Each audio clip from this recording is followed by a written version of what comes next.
late 2008, I went on a youth retreat when I was in early secondary school. The setting was a privately run camp used by several religious and community groups throughout the year. What made the whole experience notable was the consistency of what multiple people reported, all under similar conditions. So one evening after scheduled activities had ended, 4 of us were moving between cabins during a game that involved navigating the grounds after dark. The camp allowed limited free movement at night, and several large refuse containers had been placed near service roads at the edge of the property due to renovations. While walking to the designated start point, we noticed what appeared to be the top portion of a head visible above one of the metal bins. It was stationary and partially obscured, and our initial assumption was that it was another camper attempting to hide or maybe scare us or something. Without discussing it too much, we spread out to approach from both sides. The plan was informal and a bit uncoordinated, but as one person gave a signal to move in, we sort of rounded the corners of the container. And when we did, no one was there. We even checked inside of the bin using a torch, but it was empty and undisturbed. As we were regrouping, one of us pointed toward a sloped section of the ground leading down toward another cluster of cabins, and there was a figure moving away at a speed that just seemed, well, not possible. It was upright, roughly adult-sized, and moved on 2 legs. That much was clear. But due to the distance and the lighting and the angle, we couldn't see any facial features or clothing details that were clear anyway. We followed at a distance, not running directly toward it, but attempting to keep it in view. And as we approached the tree line near the second campsite, movement suddenly occurred closer to us. A face briefly appeared from behind a narrow tree trunk, maybe 6 or 7 feet ahead of us. The color appeared completely dark, maybe due to shadows, but the features were indistinct, but sort of human-like, I would say. At that point, though, our group stopped advancing. Again, there was no verbal coordination, but one of the older and larger boys moved in front of the rest of us, and the object that he pulled from his pocket was later identified as a small utility knife that apparently he carried around with him everywhere, not something brought intentionally. The face was visible for, I would say, less than a second before it just disappeared. The tree that it appeared from was too thin to fully conceal a person too, which was just so strange, and certainly contributed to the sense of something being very off. Moments later, a similar shape appeared from a different position, further to the right this time.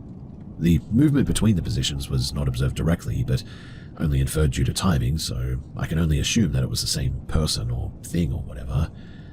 At that stage, though, we disengaged and we decided to go back toward the main hall. Once inside, the physical response was immediate.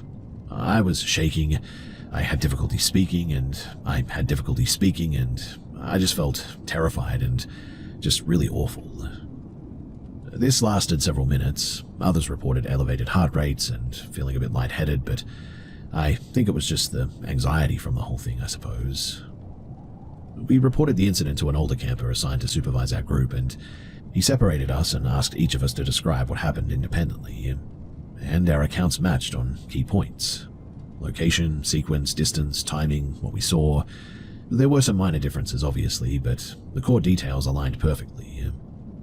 Skeptical, he walked part of the route with us to verify the locations, and during this walk, even he observed movement near the same tree line and reacted strongly, insisting that we all return immediately.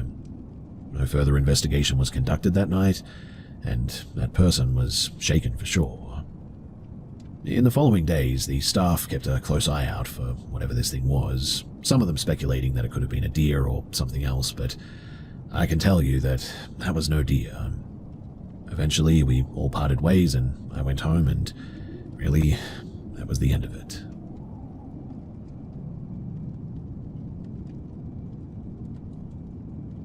I was in my first few years working patrol in a regional location when this happened. By that stage of my career, I had already handled serious calls, fatal crashes, suicides, and next of kin notifications were pretty common. But this one always stood out due to just how it unfolded, not because of anything overtly dramatic.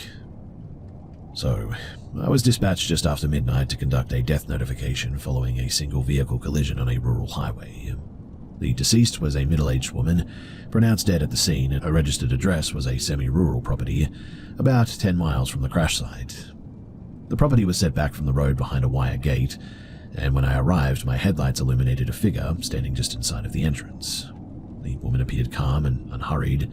She was dressed casually and didn't seem surprised to see a marked vehicle pull up at that hour.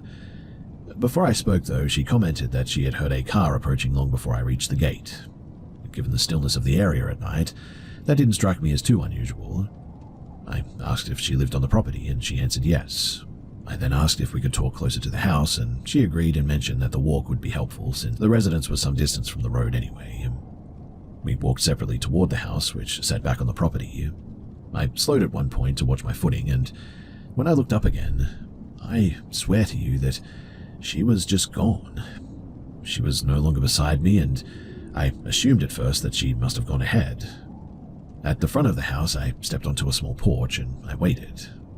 The property was unlit, and aside from the sound of insects, it was pretty quiet. After a short pause, the front door opened and a younger woman appeared, clearly alarmed by my presence. I identified myself and explained that I needed to speak with the occupants. She invited me inside and called for her partner. When I asked about the woman that I had met at the gate, she appeared confused and said that nobody else was home. At that point, I excused myself briefly and conducted a quick check of the yard and the surrounding area.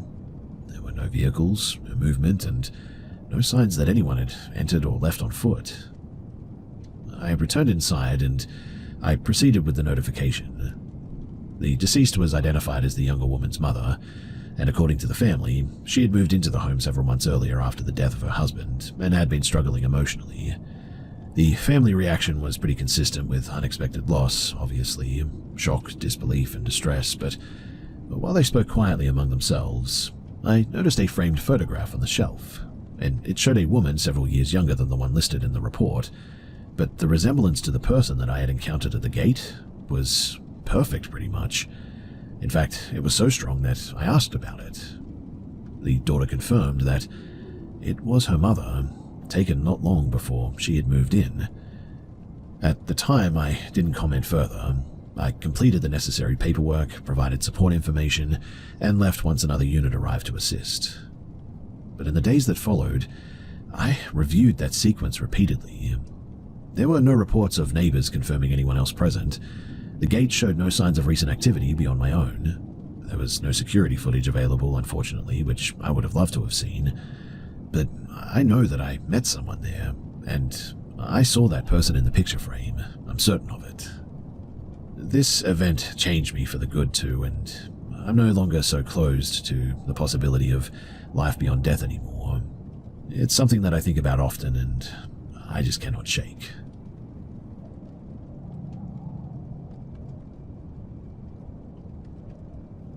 My partner and I took a short trip to the western coast of Portugal, near a small town south of Nazaré. We rented a minimalist roadside cabin that had been converted from a former utility structure. The unit was positioned above a drop-off that led down to a rocky drainage channel feeding into the Atlantic. One side of the structure consisted almost entirely of reinforced glass facing the slope. Now, the accommodation was pretty isolated. There were no neighboring buildings within immediate view, and the access road was pretty narrow and unlit at night. During the day, the location appeared unremarkable too, and after sunset, the absence of ambient noise was pretty noticeable. No traffic, limited wind, and minimal wildlife activity too. Now, sometime shortly after 1:30 in the morning, both of us woke up abruptly. The cause was a series of distinct impacts against the glass wall beside the bed. There were 3 or 4 sounds, evenly spaced, with enough force to register as deliberate contact rather than an incidental noise. The spacing between the sounds suggested intent or rhythm rather than random movement as well. The bed had been placed directly adjacent to the glass wall at this stage, and a heavy interior blind was lowered, blocking visibility. Neither of us spoke immediately, and the sound was unmistakable as to where it was coming from. My first assumption was a person outside of the structure. That assumption was quickly complicated by the layout, though. You see, the exterior side of the glass faced a sharply sloped embankment, and there was no platform, walkway, or level surface at that elevation. In daylight, it would have been difficult to maintain footing there, let alone stand upright and apply force at shoulder height. I stood up and secured the door, despite knowing that it offered limited reassurance. When I moved toward the blind to lift it, my partner stopped me. We waited several minutes without any additional sound, and eventually I raised the blind slightly. The flashlight on my phone illuminated the immediate area, but there was no movement. The slope below the windows was uneven, like I said, covered in loose rock and scrub vegetation. No footprints or disturbed ground were visible in the beam. The angle in the distance made it implausible for someone to have reached the window without sliding at the very least, and, well, we remained awake for the rest of the night after that. No further noises occurred. The following morning, we inspected the exterior in daylight as well. The ground below the window showed signs of erosion and loose debris. A thick, partially detached tree branch from higher up the slope was visible. It appeared sort of capable of swinging down slope if it was dislodged. The height of its arc aligned roughly with the impact points on the glass, I suppose. And quite honestly, I was pretty satisfied with that explanation for at least a little bit, until we found some clear footprints right where the impact sound was. Now, I have no idea what someone would be doing there that late at night, banging on glass like that. It's very strange, obviously, but I was more worried about whoever they were coming back the next night, so we ended up sort of cutting our time there a little shorter than we expected, and moved on. Thankfully, nothing else happened in the next spot, but I'll never forget that night and the eerie feeling I get when I remember my partner stopping me from going to the blind. If I had opened it earlier, would something have happened to us that night? I don't like to think about that, and so I tend to not dwell on it.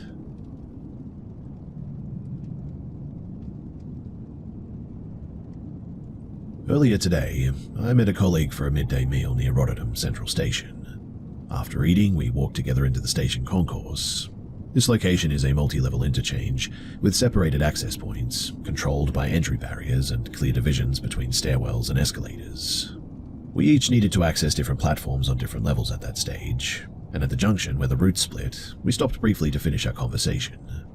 From that point, the stairwell to my platform was to the left and fully enclosed by solid walls.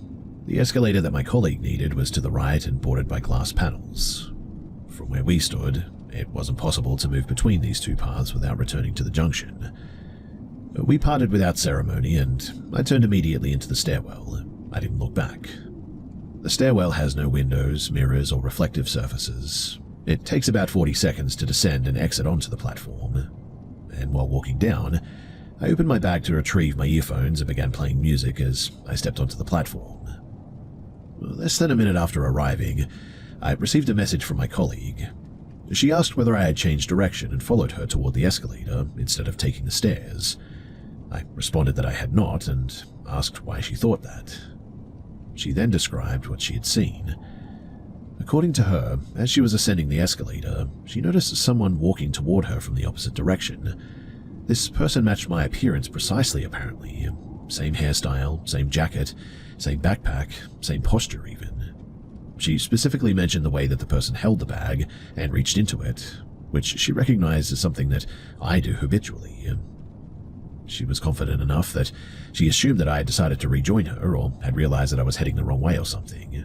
But what made her pause was that the person did not make eye contact or even acknowledge her. She said that she only saw the upper half of the body because the lower portion was obscured by the glass barrier along the escalator, and by the time that she reached the top and turned around, the person was no longer visible. At no point did I leave the stairwell or re-enter the concourse though, or move toward the escalator even. The timestamps on her messages confirm this as well, and based on the station layout and the pedestrian flow, it just would not have been physically possible for me to reach the escalator ahead of her without passing her directly. We later reviewed the station maps and sightlines together. There are no mirrors, advertising screens, or reflective surfaces positioned in a way that could produce a delayed or distorted image of someone walking in another area like this.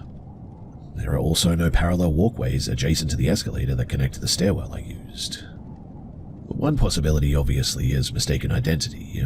However, she maintains that the clothing, the bag, and the movement patterns were way too specific to dismiss. During lunch, we had discussed abstract topics too, including mortality and anecdotal accounts of unexplained experiences, things like this. And I acknowledge that this context could have primed her to interpret ambiguous sensory information more personally, but that said, she contacted me immediately and expressed a lot of confusion rather than fear, which does suggest that she was not seeking meaning or drama in what she observed. Now, Nothing unusual occurred after this incident. I arrived home safely, my colleague reported no further issues for the rest of the day, and there was no follow-up sightings, technical anomalies, or corroborating reports from others in the station. At this point, the most plausible explanation remains a brief perceptual error involving an unknown individual who just happened to resemble me closely. But my friend, she just swears that it wasn't that.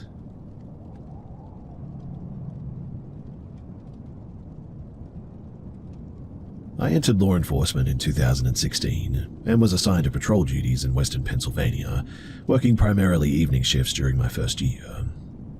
The one routine task assigned to the late shift was securing municipal properties that remained open to the public during daylight hours. One of these locations was an old city cemetery located near a former industrial corridor. It bordered abandoned warehouses, low-income housing, and a rail spur that was no longer active. Calls for service in that area were pretty frequent, but usually unrelated to the cemetery itself. Now, the cemetery dated back to the late 1800s and covered several acres at this stage.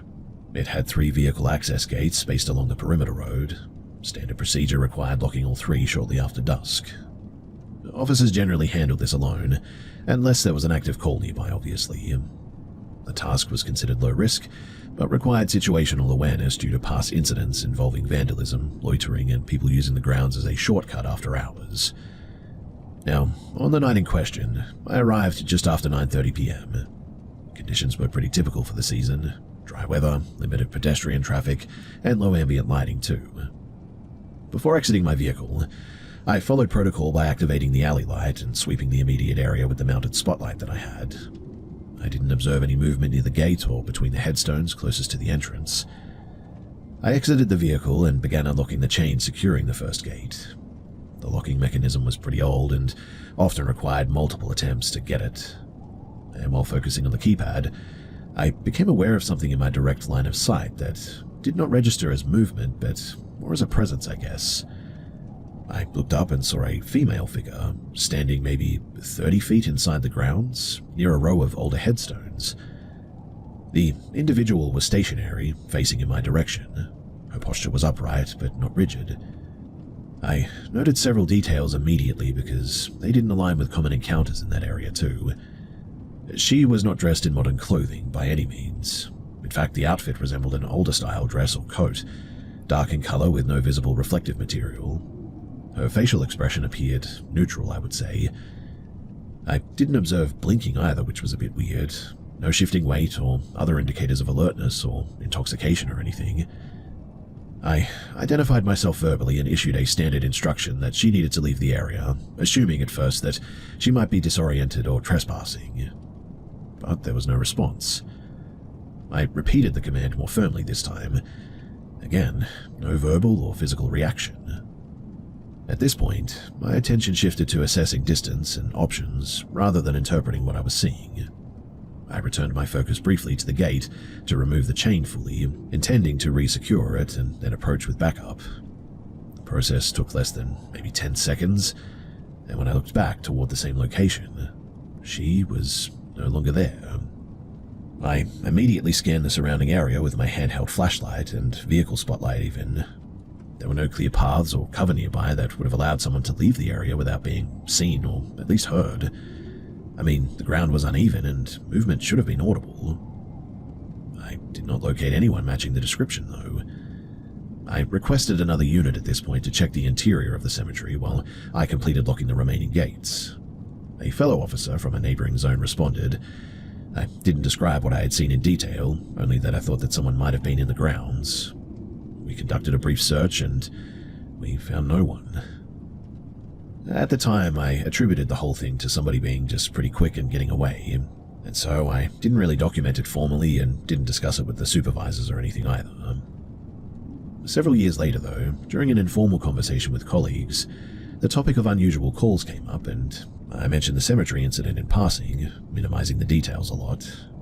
And to my surprise, 2 other officers independently described encountering a woman in the same general area of the cemetery during late hours. Their descriptions varied slightly, but overlapped in key aspects for sure. Stationary posture, outdated clothing, a lack of response to verbal commands, and sudden absence. None of these incidents resulted in reports to complaints or follow-up investigation. No officer reported physical interaction, threats, or continued sightings beyond a single occurrence. And look, I'm not offering a conclusion here by any means. There's obviously a few ways to interpret these events, but there's also the possibility that something weird was going on here. I have not returned to the cemetery in years as well. The location was eventually reassigned to automatic gate systems, eliminating the need for manual closures from us. And so, no further incidences were ever reported to my knowledge. I'm sharing this now though because time has sort of removed the pressure to rationalize it immediately, and because acknowledging uncertainty doesn't require assigning supernatural meaning either. It only requires accuracy about what was observed and what was not. And I can assure you that that woman was there and then she was just gone.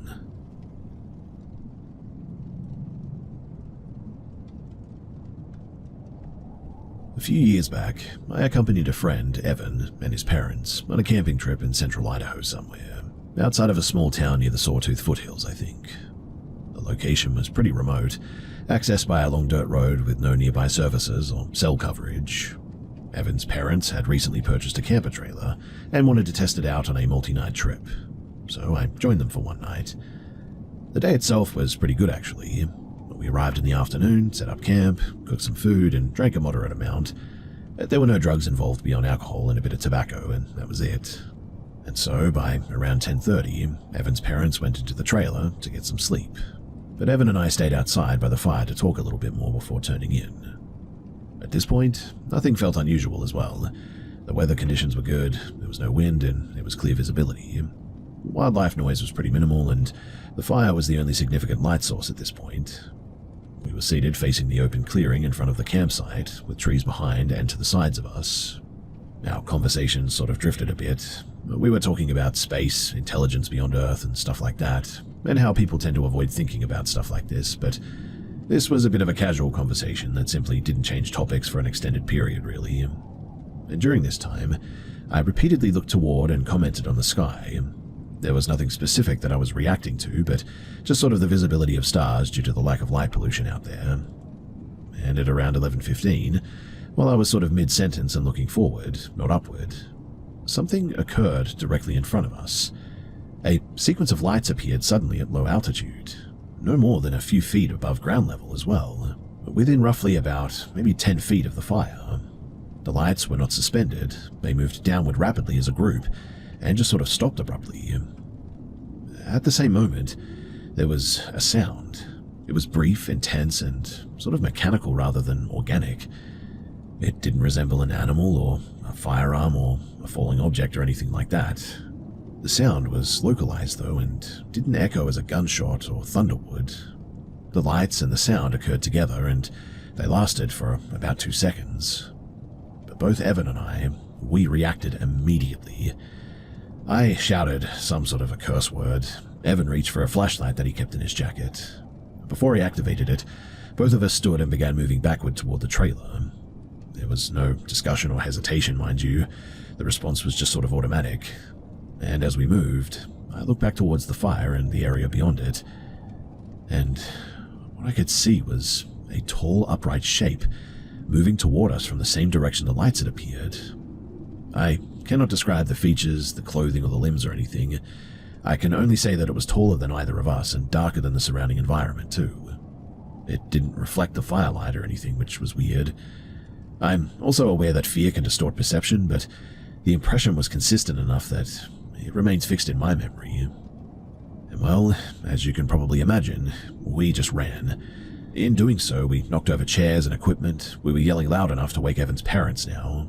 Evan reached the door first, but struggled with the latch due to shaking, and his girlfriend, who was inside, opened it. I entered immediately, but Evan stayed outside momentarily to pull his dog inside. The dog had been out with us by the fire and was sort of resisting, growling and facing toward the clearing now. Once inside, I locked the door and I went to go and get the gun that I had in my bag. I didn't fire it and never pointed it outside or anything, but I was holding it while seated facing the door for quite some time. Evan's parents came out of the sleeping area, asking what had happened. Neither Evan nor I could provide a coherent explanation, though. beyond just saying that something had approached the campsite. The dog, it continued growling for several minutes after we were all inside. No further sounds came from outside, no footsteps, voices, or movement that we could detect. We didn't leave the trailer again that night, though, and there was no way in heck that I was about to go back out there. I was honestly shaking, I had a rapid heartbeat, and I sort of had delayed coordination, which was a bit weird, and it persisted for over an hour. I didn't sleep that night either. I just sat there, trying to come up with an explanation for what the heck I had just seen. In the morning, first thing as well, we inspected the campsite. There were no marks, impact points, or disturbed ground where the lights had appeared. None of the equipment was missing or damaged beyond what we had knocked over ourselves.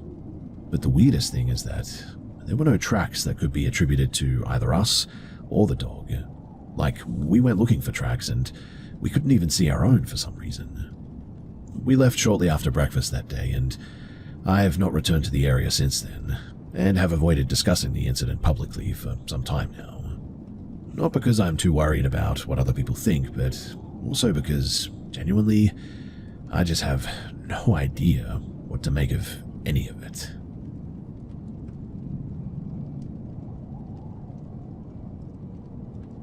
When I was 15, I lived in a mid-sized industrial town.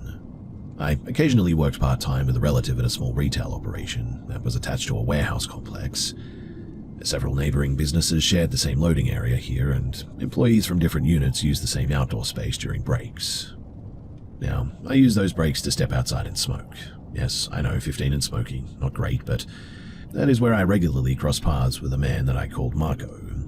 He was maybe in his mid-40s, and he worked for a nearby supplier. Our interactions were pretty brief and mostly superficial. Comments about customers, schedules, weather, minor workplace complaints, things like this. There was no flirting, no personal disclosures beyond casual remarks, and at the time I interpreted the familiarity as normal adult behavior toward a younger coworker. At some point, though, Marco mentioned that he had recently rented a house not far from where my family lived. He knew the area because my relative had done business with his employer at some point. He said that he was hosting a casual gathering to celebrate moving in, and claimed that several people from both workplaces were invited. He gave a specific afternoon time, and I didn't evaluate the situation critically by any means. I was isolated socially at that age and eager for anything that resembled inclusion. I informed my parents where I was going, using the explanation that he had given me, and left in the early afternoon. When I arrived, the first warning sign was immediate. He let me inside and locked the door behind me, placing the key in a place that made it pretty much inaccessible. I noticed that there were no coats, bags, music, or signs of any other people. When I asked where everyone was, he gave really inconsistent explanations, changing the timeline within the same conversation even. He was already intoxicated too. His speech was unsteady, and his behavior lacked normal boundaries for sure. After a short period of forced conversation, he insisted on showing me the house, and the tour ended in a bedroom where he made comments implying that I would be staying there long term. I sort of laughed reflexively, treating it as a bit of a joke, while internally recognizing that I had lost control of the situation completely. Back in the living area, he initiated physical contact without consent. He was much larger than me too, impaired and persistent. I resisted physically and verbally, and when I struck him hard enough to knock him off balance, he appeared confused rather than angry. He interpreted my prior politeness as encouragement, and stated this directly as well, listing basic social behaviors, smiling, conversation, eye contact as justification. His behavior escalated verbally. He began comparing me to his former spouse in this really obsessive sort of detail, including physical features, age, and even background. He spoke as if a future had already been decided. At that moment, I assessed that remaining passive would not ensure my safety. When he left the room to use the bathroom at one stage, I contacted a trusted coworker who had supervisory responsibility for me at the time. He was out of town and initially resistant to believing the situation. He advised contacting the police, and I didn't do it, primarily out of fear of retaliation and family consequences too. But from that point forward, I focused on delay tactics. I avoided confrontation, redirected conversation, and presented compliance without commitment. Several hours passed this way as well, and by evening his intoxication increased and his attention waned. I told him that I needed medication and clothing from home and promised to return quickly. He then allowed me to leave, but threatened to interfere with my family's employment if I didn't come back. Once outside, though, there was no way that I was going to return. I began walking home in a really distressed state, attempting to determine how to protect my family without exposing myself to any further risk. During this time, I encountered a local man who was riding a bike, someone known in the area but not personally connected to me. He initiated a brief interaction and also noticed my condition. I explained the situation in minimal terms. He listened without interruption and asked me to point out the house from a distance. After doing so, he instructed me to go home and to disengage entirely. He didn't provide details of what he intended to do, but the following morning, he contacted me once to confirm that I was safe. He offered no explanation beyond reassurance, and within days, it became known through workplace conversations that Marco had vacated the house abruptly. The explanation circulating was that his residence had been forcibly entered overnight and severely damaged, and that he had even sustained some injuries. No formal details were shared, and I didn't ask for them either. I know that I got lucky that day and that things could have been just so much worse, but I'm thankful that I got out of there when I did, and also that I never saw Marco again.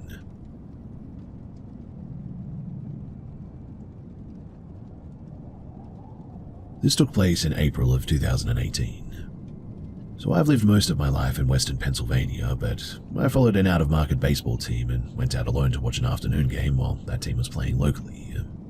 I chose a bar in Demont, one that I had passed many times but never entered. It was listed online as a sports bar, and nothing about the exterior suggested anything unusual. I arrived shortly before first pitch. Inside, the space was small and dim, but not run down. There was one woman behind the bar and an older couple seated several stools away.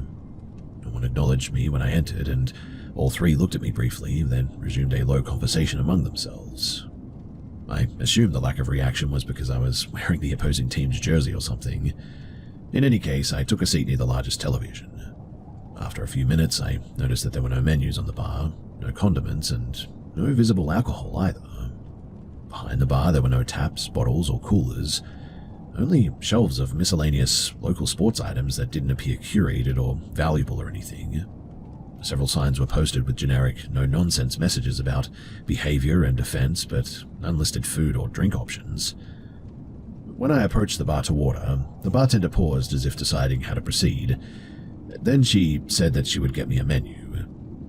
She disappeared into a back room for an extended period of time, long enough in fact that I even considered leaving. When she returned, the menu was limited and handwritten. Prices were extremely low as well. I ordered a basic combination of food, expecting either small portions or low quality, but the food arrived quickly. The portions were disproportionately huge, and the quality was unusually high given the price. I watched the bartender bring it out herself. When the back door opened briefly, I could see that the room behind it didn't resemble an active kitchen. There were no appliances, no staff movement, and no visible preparation or anything. Shortly after my food arrived, several additional patrons entered too. None sat near me. Every new arrival went to the far end of the bar and joined the original group.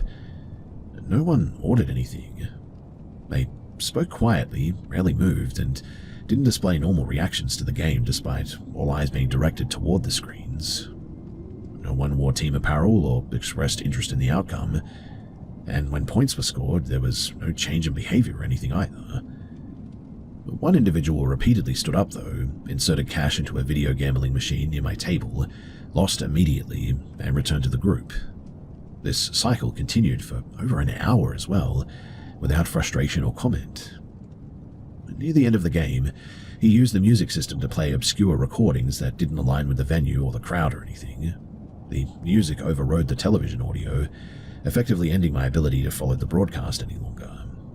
By this point, I had finished eating and also noticed that no one had checked in on me or anything. When I requested my bill, the bartender hesitated and consulted the group at the end of the bar. and after a brief exchange, the entire group stood and exited together through a rear door, and only then did she return with my check. I paid and I left immediately.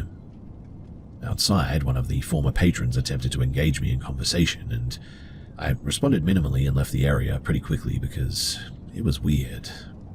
And look, I know that this is going to sound a little bit crazy and a little bit weird, I get that, but have you ever just got the feeling that the people that you're speaking to are just not human?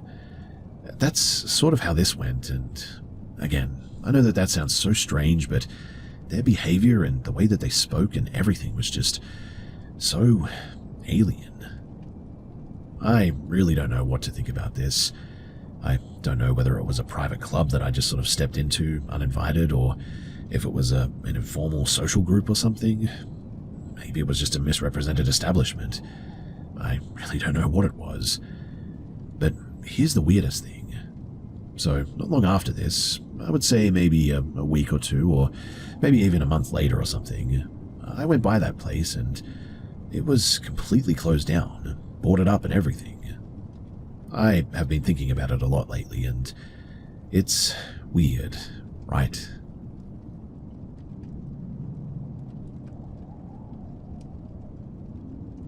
At the time that this happened, I was a graduate student living with 2 roommates. I was the only one with a car at the time, a 2019 Hyundai Elantra, which I had purchased earlier that year after my previous vehicle was completely totaled. This was before widespread public awareness of how frequently that model was being targeted for theft, although break-ins in the city, they were already pretty common.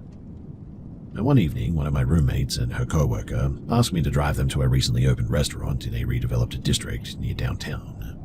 The area was advertised as busy and walkable, but parking infrastructure had not kept pace with the foot traffic. When we arrived, all nearby garages were pretty full. Rather than circle indefinitely or pay for a private lot farther away, I chose to park several blocks out into a residential street. The neighborhood transaction was pretty abrupt, but one block contained renovated apartments and bars, and 2 blocks later, the street lighting thinned and the building showed clear signs of neglect. I parked in front of a row of older duplexes. There were no other cars nearby, but nothing overtly indicated danger or anything. I locked the vehicle and we walked toward the restaurant, assuming that we would return within about an hour. That assumption was wrong. The restaurant was far more popular than expected. In fact, we waited nearly 3 hours to eat, and by the time that we left, the surrounding streets were mostly empty and it was fully dark. The energy that had made the area feel safe earlier was now completely gone.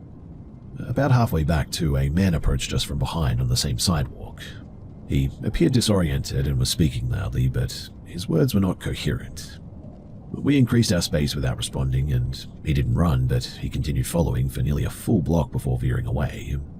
One of the women with me later admitted that she had not noticed him at all. The other and I were already alert when continuing walking. A few moments later, we noticed a guy on a bike, though. He was riding slowly with no lights, dressed in dark clothing and carrying a backpack. At first, this seemed almost incidental, I suppose. But then we realized that he was looping around us. He would sort of pass ahead, circle behind, then reappear at an angle that placed him between us and the next intersection. The pattern repeated several times, too. There was no verbal engagement, no obvious threat, and the behavior itself was the signal, I suppose.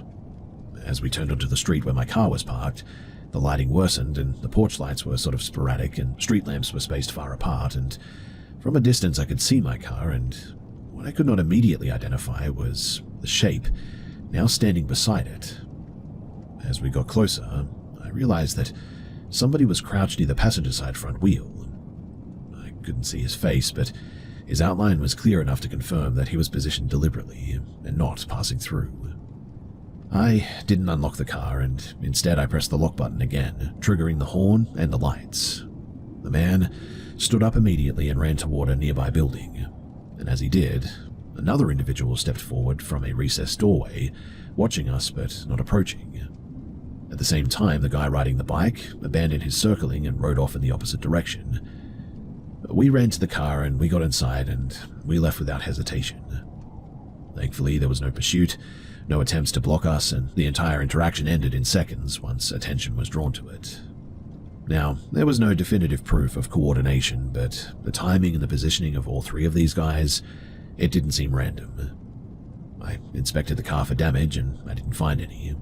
There were no tracking devices and signs of tampering that I could see, and still though, the situation forced a bit of a reassessment of just how quickly ordinary decisions can compound into true risk like this. I didn't report the incident, as technically nothing happened, but about a year later, when I relocated and attempted to update my insurance, I was denied coverage on that vehicle due to its theft profile. I sold it shortly afterward. These days, I try not to park in unfamiliar residential streets late at night.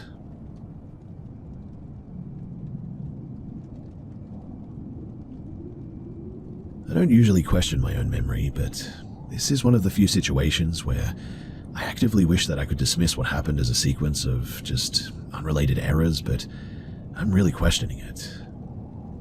At the time, I was 19 and living in a regional town in New South Wales, not far from the railway line that cuts through the older part of town here. I lived in a weatherboard house with my parents and my younger son, who had just turned 3 at the time. The house had been in my family for decades at this point, and had even been altered several times, which meant odd layouts, mismatched doors, and locks that were functional but not modern. Now, I was home more than usual because I was between TAFE semesters and picking up extra evening shifts at a supermarket at the time. My mother was on leave at the time and watched my son while I was working. The night that this happened was pretty unremarkable, really. It was late July and cold enough that all doors were normally kept shut. I had been awake longer than usual because my son had refused to sleep until close to midnight, and by the time that he finally settled, I was tired enough that I stayed on the couch scrolling on my phone rather than moving him to his bed. The house was quiet, both my parents were asleep, the dogs were inside and lying near the heater in the hallway. Now, at about 11:15, I heard a sharp noise from the rear of the house. It was not a creak or a knock or anything. It sounded like a door being pulled closed with force. A few seconds later, I heard water running as well. I didn't move immediately. My first assumption was that my father had gotten up and turned on a tap or something, but the sound was just wrong for that. The kitchen sink is audible from the living room, but this was louder than that, sustained and clearly coming from the laundry area near the back door. I stood up and left my son on the couch and walked toward the kitchen. The back hallway light was off and the glass door that leads into the laundry was open. The exterior door beyond that was also open, letting the cold air in. The laundry tap was running at full pressure as well, which was weird. I turned it off and I closed both doors. The locks were disengaged, and I am certain of this because the external door requires a deliberate lift and sort of turn motion to lock it. I didn't do that earlier in the evening, but I also had no reason to open the door at any point. The dogs had been let inside before dark, and no one had gone out since, as far as I knew. I checked the rest of the ground floor, though. All windows were closed, the front door was locked, nothing appeared disturbed, and at this point I considered waking my parents, but I hesitated because I just couldn't identify a clear explanation that didn't involve me being mistaken. The house makes noises, after all. Animals moved through the yard, and I wanted a reason that allowed me to go back to the couch and sleep, I suppose. But that changed when I went upstairs. You see, there are only 2 windows upstairs that open fully, and when I checked the rear-facing one, I noticed movement near the shed at the back of the property. The motion sensor light came on briefly and then shut off again as well. This happens every so often due to possums here, so on its own it wouldn't have concerned me too much, but what did concern me was the timing. The light activated only after the laundry door incident and not before that, and I swear that I saw something or someone. I returned downstairs and locked everything again, triple checking and more deliberate this time. I moved my son into my arms and sat near the front of the house, away from the rear doors. I didn't hear anything else for several minutes after that, too. There was tapping on the glass at one point. It was light at first, intermittent, and close enough that I could tell that it was coming from the laundry door, not the fence or the shed. I stood up, unsure whether to move toward it or away from it. But before I could make that decision, the tapping turned into a single hard impact, like someone striking the glass with their hand. I woke my parents immediately after that. My dad, he got his gun and went outside while my mother called the police. The officers arrived within about 15 minutes and they checked the yard, the alley behind the property as well, and even the neighboring fences. They didn't find anyone, but they noted no damage to the doors or windows and told us that there was no physical evidence of any attempted entry. But what they couldn't explain was the tap, the unlocked doors, or why the motion sensor activated when it did. Over the following weeks, smaller things took place as well that added context rather than comfort. Like the basement light was found on despite the door remaining locked. A window screen from an unused room was discovered removed and leaning against the wall outside. None of these incidences were dramatic enough on their own to justify another police call, but together they created a pattern that was very difficult to ignore and certainly made us far more vigilant. Cameras were installed, locks were replaced. Nothing conclusive was ever recorded, but eventually I moved out. Now, there was no final confrontation, no arrest, and no definitive answers either. But the possibility, it was enough for me to move out, and I'm glad that I did at the time. All I can really hope is that that person is no longer nearby, because if they are, well, that's pretty creepy to think about.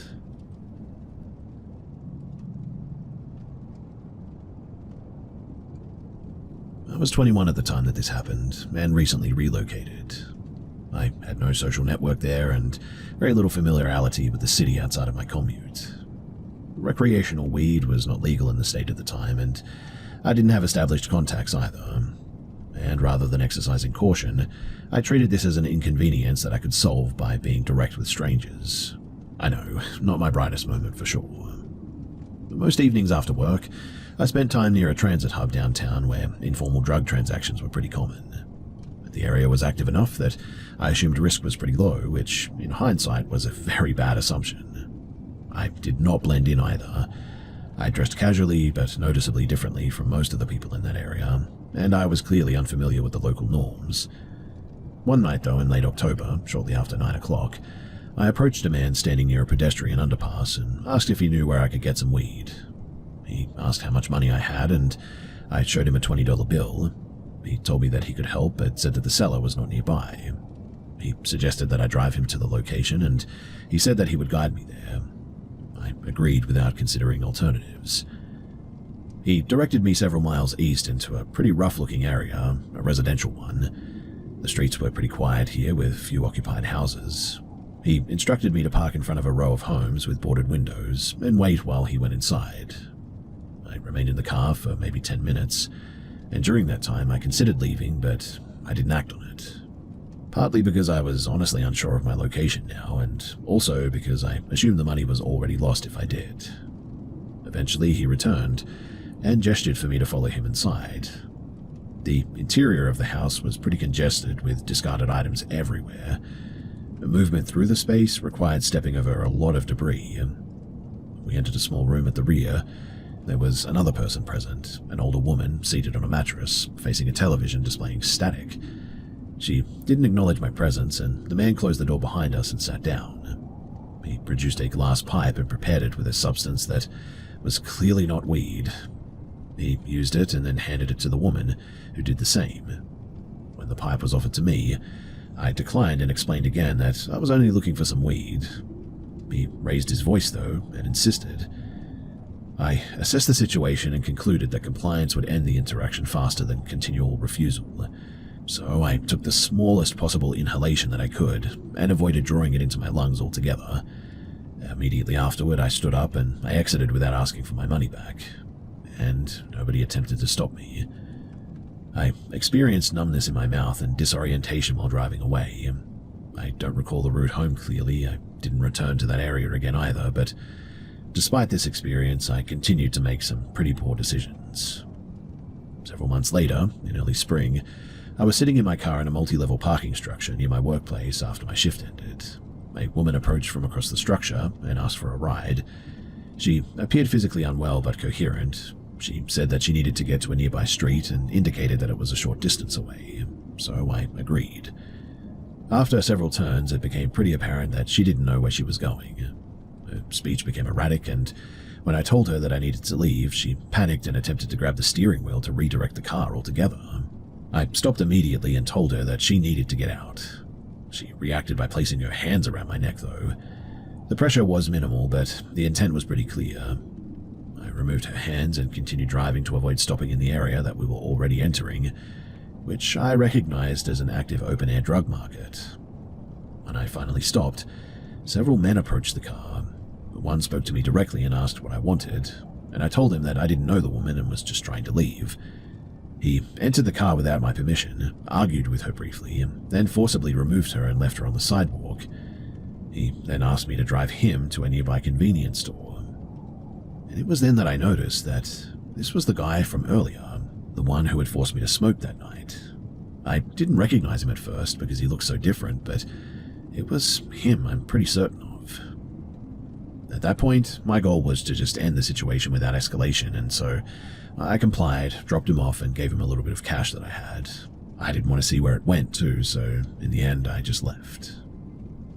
I never reported anything because of how involved I was in the space at the time, but I know that it was stupid of me to do these things, and really, I got very, very lucky. That was sufficient enough reason too for me to change my behavior eventually, and I had no interest in encountering any of these individuals again because, to be honest, if I had encountered them, I was pretty worried that they were going to either hurt me or maybe do something even worse.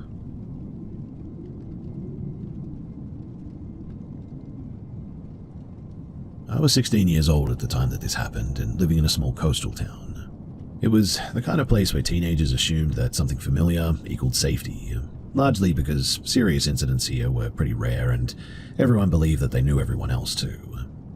That assumption, it shaped a lot of poor decisions really, including the one that set this situation in motion. So, a group of us had stayed overnight at a friend's house during holiday season, and late in the evening, after several hours of boredom and mild bravado, we decided to wander the neighborhood and play a few low-effort pranks. The plan was not organized by any means, and there was no agreed meeting point if something did go wrong, and I think that it was that lack of planning that mattered later the most. One of the houses we targeted responded immediately too. An adult came outside yelling, and the group scattered in different directions without any coordination whatsoever. Within seconds, I lost sight of everyone else too. I ran until I was confident that I was no longer being followed, then slowed down and tried to orient myself a bit. I didn't have a phone with me at the time, and I wasn't carrying any money or anything. After walking for roughly 10 minutes, I reached a small service station on a 2-lane road that connected to town to nearby farmland. It was just after midnight. The station itself was closed, but the forecourt lights were on, and I sat on a low concrete barrier near the pumps, and I tried to decide whether to wait there or start walking back toward my friend's house, which was several miles away now. While I was still considering my options, a compact utility vehicle pulled in and stopped closer to me than necessary. The vehicle was older and in poor condition. The driver was a young adult male, thin with no visible passengers. He didn't exit the vehicle either. He began asking questions immediately and without any introduction. He asked where I lived, why I was out so late, and who I was with, and whether my parents knew where I was. The questions were sort of delivered quickly and repeated when I didn't answer directly. His tone was not overtly aggressive or anything, but it was definitely insistent. I responded minimally and didn't provide any specific information. During the exchange, I noticed that he was holding an object near the steering wheel, though. I couldn't clearly identify what it was, but it resembled a phone positioned in a way that suggested that he may be recording or on a call or something. At that point, being a little bit weirded out by it, I decided that it was time to leave. I moved away from the forecourt and ran toward a scrub-covered drainage area behind the station. I heard the engine rev and saw the vehicle reposition toward the adjacent dirt access road that bordered the open land. I lay flat near a fence line and remained still. The vehicle's headlights swept the area and paused in my direction. I couldn't determine whether the driver saw me or was scanning generally, but after several minutes, the vehicle drove off toward the main road. Once the lights were gone, I waited longer than I thought necessary before moving again, and I avoided the main roads and walked through side streets and undeveloped lots, stopping whenever I heard approaching traffic. Eventually, I encountered 2 friends who had regrouped and were also trying to get back to the house, and together we returned without any further incident. Now, what was clear was that I was alone, underage, without a phone and stationary in a poorly monitored area, pretty late at night, and that interaction was very, very weird. Whatever the driver's purpose was, the outcome was that I left safely in the end, which I was grateful for, but I'm pretty sure that his intent, that it was not good, and that I was actually in a fair bit of danger.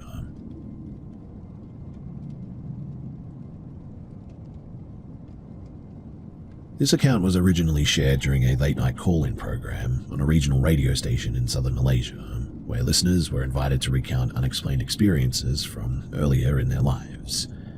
The woman speaking identified herself as Naren, and emphasized that, at the time of the events, she didn't believe in anything supernatural. She stated repeatedly that she still didn't, in fact, and that what occurred could be explained without invoking ghosts, but that it was strange nonetheless. More than a decade earlier, Naren was a university student living in a privately run student hostel. The building was old, poorly ventilated, and operated on minimal staffing. To reduce expenses, she shared a single room with another student, Liana, whom she knew only casually. They were not close friends, but coexisted without conflict, and their schedules rarely overlapped. Naren worked evening shifts at a logistics office and typically slept during the day. Liana attended morning lectures and returned to the room early each night. According to Naren, Liana was withdrawn but functional, paid rent on time, and did not openly discuss personal issues, like ever. Several weeks before the incident, though, Naren accepted a temporary assignment in Penang that required her to stay away from the hostel for just over a week. Before leaving, Liana asked whether Naren would be comfortable being alone in the room afterward, as Liana planned to be away for a few days. Naren did not question this and assumed Liana meant visiting family or something. During the trip, Naren noticed Liana's social media activity continued as usual, and messages went unread, but that was not unusual given Liana's tendency to sort of disengage anyway. On the final night of the assignment, Naren attempted to call Liana to coordinate her return. The call went unanswered. When Naren returned to the hostel the following afternoon, Liana appeared to be present. She was seated at the desk, sorting papers. They exchanged brief conversation. Nothing about Liana's behavior stood out as abnormal. Naren showered, slept, and left for work later that evening, and at some point during the night, Liana left the room, stating that she needed to take care of something. The next morning, Naren woke up alone, and she noticed nothing unusual and left for breakfast at a nearby cafe like she usually did. And while there, she overheard staff discussing a persistent odor reported in one of the upper levels of the hostel. Naren didn't associate this with her room and didn't perceive any smell herself. Over the next 2 days, similar comments were made by other residents. One neighbor asked directly whether something had gone bad in Naren's room. Again, she detected nothing. Liana continued to appear in the room during evenings, engaging in brief, mundane interactions before leaving again. And on the 4th day, after Naren's return, the hostel owner arrived with a maintenance worker, stating that multiple complaints had been filed and an inspection was required. When the bathroom door was opened, the worker immediately exited the room and began retching. He even had to be assisted outside. Authorities were immediately contacted, because the bathroom contained Liana's body.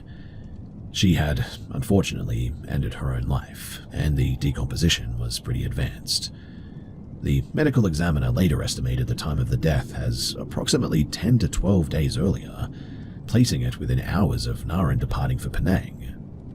Investigators recovered a handwritten notebook from Liana's belongings, outlining academic stress, financial strain, a recent breakup, and also an unplanned pregnancy. There was no indication that anyone else had been present in the room during the period in question, and so Naren was not a suspect. When questioned, though, Naren insisted that she had seen and spoken with Liana multiple times after returning. Police initially interpreted this as just shock-induced confusion. A psychiatric evaluation later suggested a dissociative response, consistent with acute trauma exposure. The assessment concluded that Naren's brain likely suppressed awareness of the body upon initial discovery, substituting expected sensory information and routine behaviors in order to preserve basic functioning.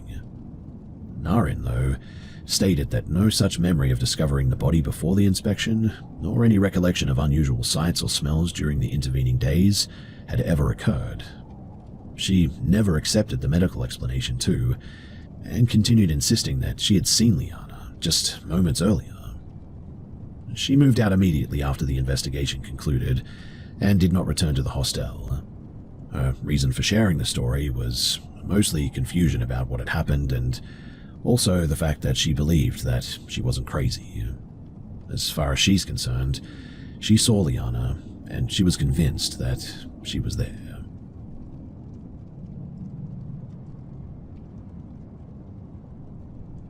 A couple of years back, I was on a self-guided tour with my parents. The estate that we were in, it restricts access to upper floors, so visitors are routed through a limited number of rooms on the ground level. One of these rooms, it contains a large antique mirror that is often referenced in promotional material. I spent several minutes photographing that room, using 2 cameras, and it was a newer DSLR and an older mirrorless camera that I just keep as a bit of a backup. At the time the photos were taken, nothing appeared unusual. Lighting conditions were pretty poor, I'll admit, but consistent with the rest of the building. I moved on without reviewing the images. Now, maybe 20 minutes later, I noticed the older camera's battery indicator was pretty low. This was unexpected, as the battery had been charged the previous evening, and typically it lasts several hours at least. I assumed the cold interior temperature, or maybe the age of the battery was responsible and powered the camera off to preserve what remained. In any case, as I continued through the main hall near the front entrance, I felt something brush my neck and I heard a faint metallic sound. One of my earrings had fallen onto the floor. The backing was loose, but not visibly broken. I retrieved it and put it away rather than reattaching it. The estate's audio guide system operates through handheld devices triggered by proximity sensors, and I was wearing over-ear headphones connected to my phone and was not actively using the guide anyway. At one point, my father asked whether I intended to listen to the audio narration. When I removed my headphones, the guide device was playing information about a garment displayed in a room that I had already passed through earlier. I didn't recall activating it, but the device hangs at chest height and is known to trigger accidentally when visitors lean near displays. Later, while standing in a former sitting room, a staff member answered questions for a small group that I was sort of nearby. I mentioned the earring incident casually, and another visitor commented that small personal items were often reported as going missing during tours. This drew attention from several people nearby, and so the conversation briefly turned toward the estate's folklore. I explained what had happened without adding any interpretation. When I returned home that evening, I obviously reviewed the photographs, and several images from the older camera were just missing, and others showed heavy digital noise, motion blur, and shadow artifacts consistent with low light conditions and slow shutter speeds, I suppose. But the weirdest thing is that in one of the photos, there's like this huge dark mass. Now, while on a video call with a friend, I powered the old camera back on, and the battery indicator briefly showed a full charge before dropping back to critical within seconds. This behavior is consistent with failing batteries, which can display inaccurate readings due to voltage instability and all that. I later confirmed this too by testing the battery again the following day.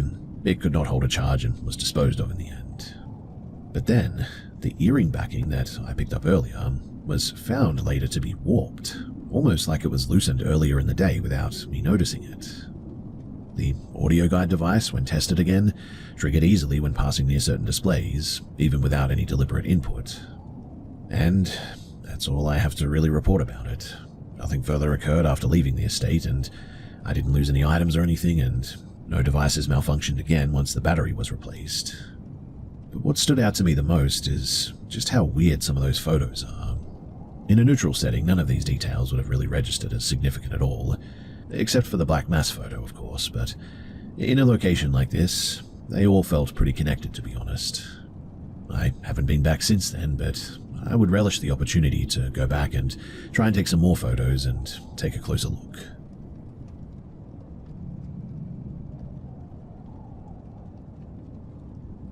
This incident occurred during my late adolescence, at a point when my mental health and emotional stability were noticeably pretty poor.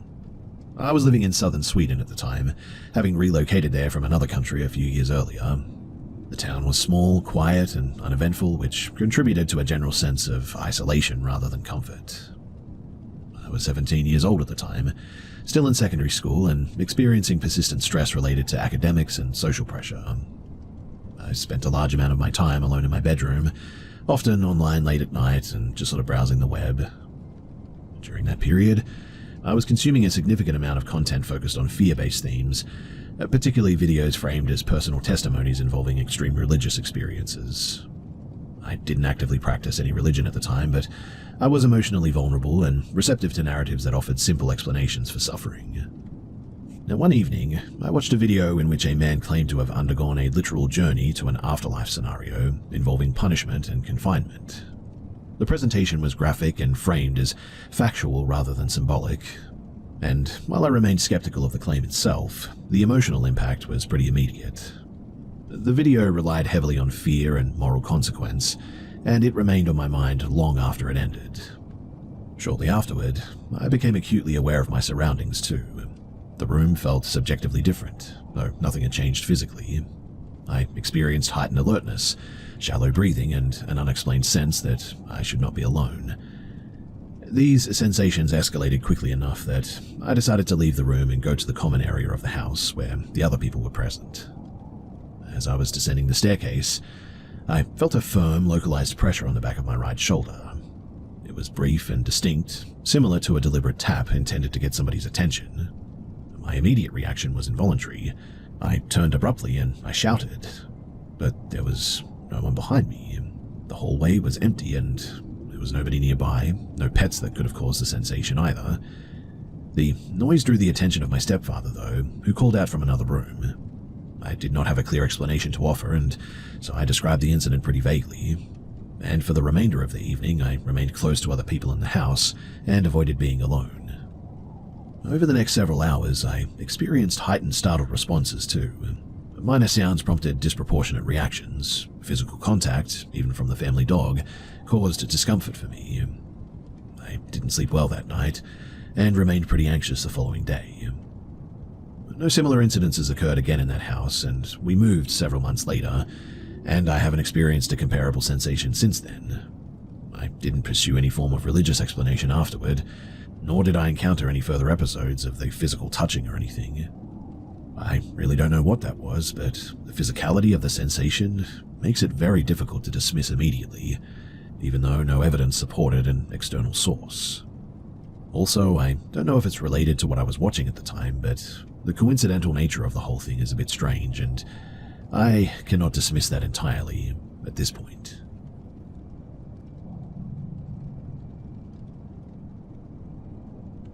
At the time that this happened, I was in my mid-20s, pregnant with my second child, and in the process of relocating with my partner and toddler to a rental property in a regional location.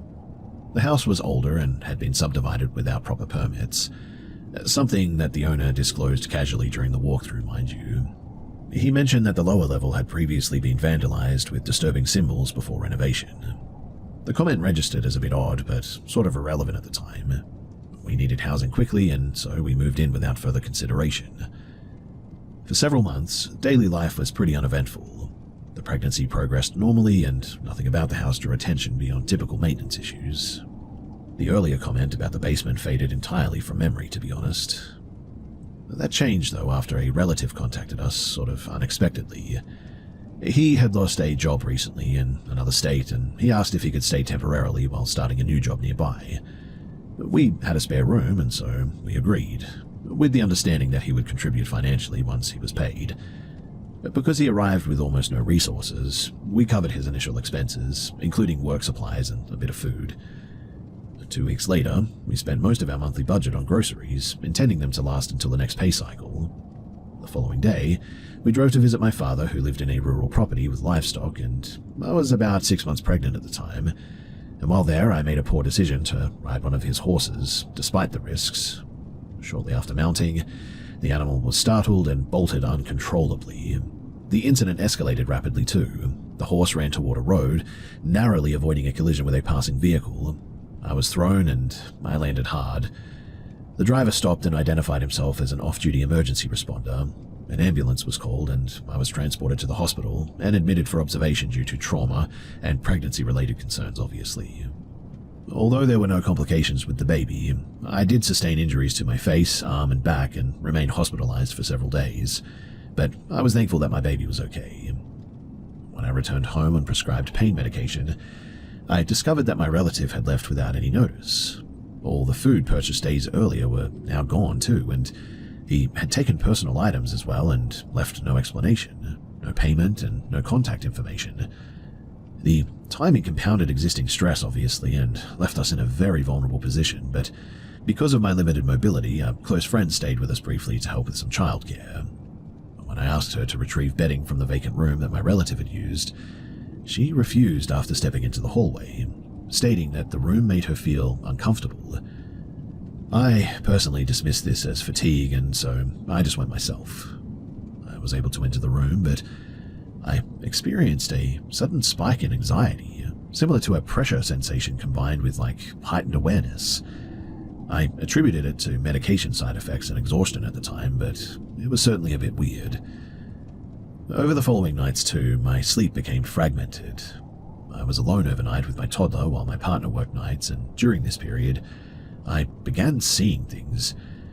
I repeatedly saw a human figure moving through the hallway outside of the bedroom. At first, it was distant and brief, appearing only when I was sort of partially asleep, really. But as the nights continued, the episodes, they intensified. The figure appeared closer and lingered longer. On the fifth night, I woke abruptly and there was a dark figure beside the bed. I also experienced some sort of temporary paralysis at the time, an inability to say anything, and this weird chest pressure. These symptoms, I know, closely align with sleep paralysis, but I don't think that that's what this was. Eventually, though, the paralysis broke and I shouted, and that was when whatever this thing was went behind a corner, and I didn't see it again. There were no further occurrences after that night, thankfully, and I really have no idea what that was. We remained in the house for several additional months without any incident after that. There were no similar experiences afterward, and despite living in multiple other residents since then, I'd never seen anything like it. With time and some distance, I suppose, the event became easier to sort of contextualize. Maybe the physical injury, the pregnancy, the emotional stress, disrupted sleep, medication, all of that, right, could have contributed to the fact that I saw something. Maybe it all was just in my head, but still, when you go through something like this, you never forget it. Trust me.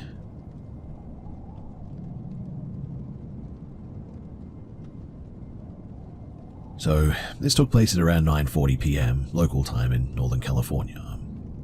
My wife and I were home in our single-story rental house, and we had adopted a mixed-breed dog about 8 months earlier. He was just under a year old at that point, had no health problems, and had completed all recommended veterinarian visits and all that. And while the dog was sleeping on the living room floor, I noticed a rhythmic sort of head movement. The motion was repetitive and inconsistent with normal sleep behavior. His head sort of rotated laterally and vertically in a short sort of continuous motion. At first, I assumed it was a dream response, but the movement persisted for over a minute, which was a bit strange. I woke him by calling his name, and I touched his shoulder. He became alert immediately, stood up, and responded to us normally. However, the head movement continued while he was awake. There was no loss of balance, no collapse, and no limb involvement. His eyes tracked normally, and he didn't appear to be distressed or anything. At that point, I moved him into the kitchen where the lighting was a bit better, and I tried to take a look at him. The head motion continued for about another 30 to 40 seconds before gradually stopping, and throughout this time my wife remained with me, observing the same thing. But shortly after focusing on the dog, though, I experienced a weird onset of nausea. There was no warning and no gradual build-up, and within seconds I felt really lightheaded and I even lost consciousness briefly. I regained awareness on the floor and realized that I had vomited. The episode lasted less than a minute, but the recovery period was pretty disorienting. Mind you, I have no prior history of fainting, seizures, panic attacks, or anything like this. My wife confirmed that I didn't convulse or strike my head or anything, and my breathing resumed normally almost immediately after I regained consciousness. Once I was able to sit upright, we checked the dog again, and he was behaving normally, walking, responding to commands, and showing no residual symptoms of anything. His head movement didn't return either, and about 10 minutes later, though, my phone began issuing multiple notifications from an application that I use to monitor geological activity. The alerts reference clusters of low-magnitude seismic events occurring offshore in the Pacific Rim. My wife, who uses a similar application, began receiving the same notifications at the same frequency too. The alerts were not unusual individually by any means, but the volume and the timing certainly stood out. We verified the information using a separate data source and confirmed that the events were real, though small in magnitude and widely distributed. At that point, my physical symptoms had gone and everything was resolved as far as I could tell, but I certainly remained pretty unsettled due to the coincidence of the events. We turned off the notifications and focused on assessing immediate risks, and there were no power fluctuations, no gas smells, and no unusual sounds inside or outside of the house. But over the next hour, neither my wife nor the dog showed any further symptoms. I monitored myself for dizziness, chest pain, or any signs of anything weird, but I didn't experience any. Anyway, the following day I contacted our veterinarian and described the dog's behavior, and the vet suggested that the episode was consistent with a mild focal tremor, which apparently can occur in young dogs and resolve spontaneously. And because there were no recurring symptoms, we were advised to monitor rather than intervene immediately. I also followed up with myself as well, and based on the description they suggested a response triggered by acute stress, and really that was it. They focused intensely on perceived emergencies, combined with standing abruptly and an adrenaline release, and they suggested that this likely caused the brief loss of consciousness and nausea. As for the seismic alerts, further review showed that the activity fell within normal background levels for the region and the time period. The notifications appeared excessive due to app sensitivity rather than the unusual geological behavior. But here's where things get a little bit weird. So eventually I did a bit of a follow-up, and I went to see another doctor who sort of took a look at me and did a once-over, I suppose you could say, and he found burn marks that are consistent with radiation damage. They did some testing on the skin, and they confirmed that it was actually radiation burn. I have no idea how that's even possible, which is sort of why I'm here. Have any of you guys ever heard of anything like this before? And if you have, what was the explanation?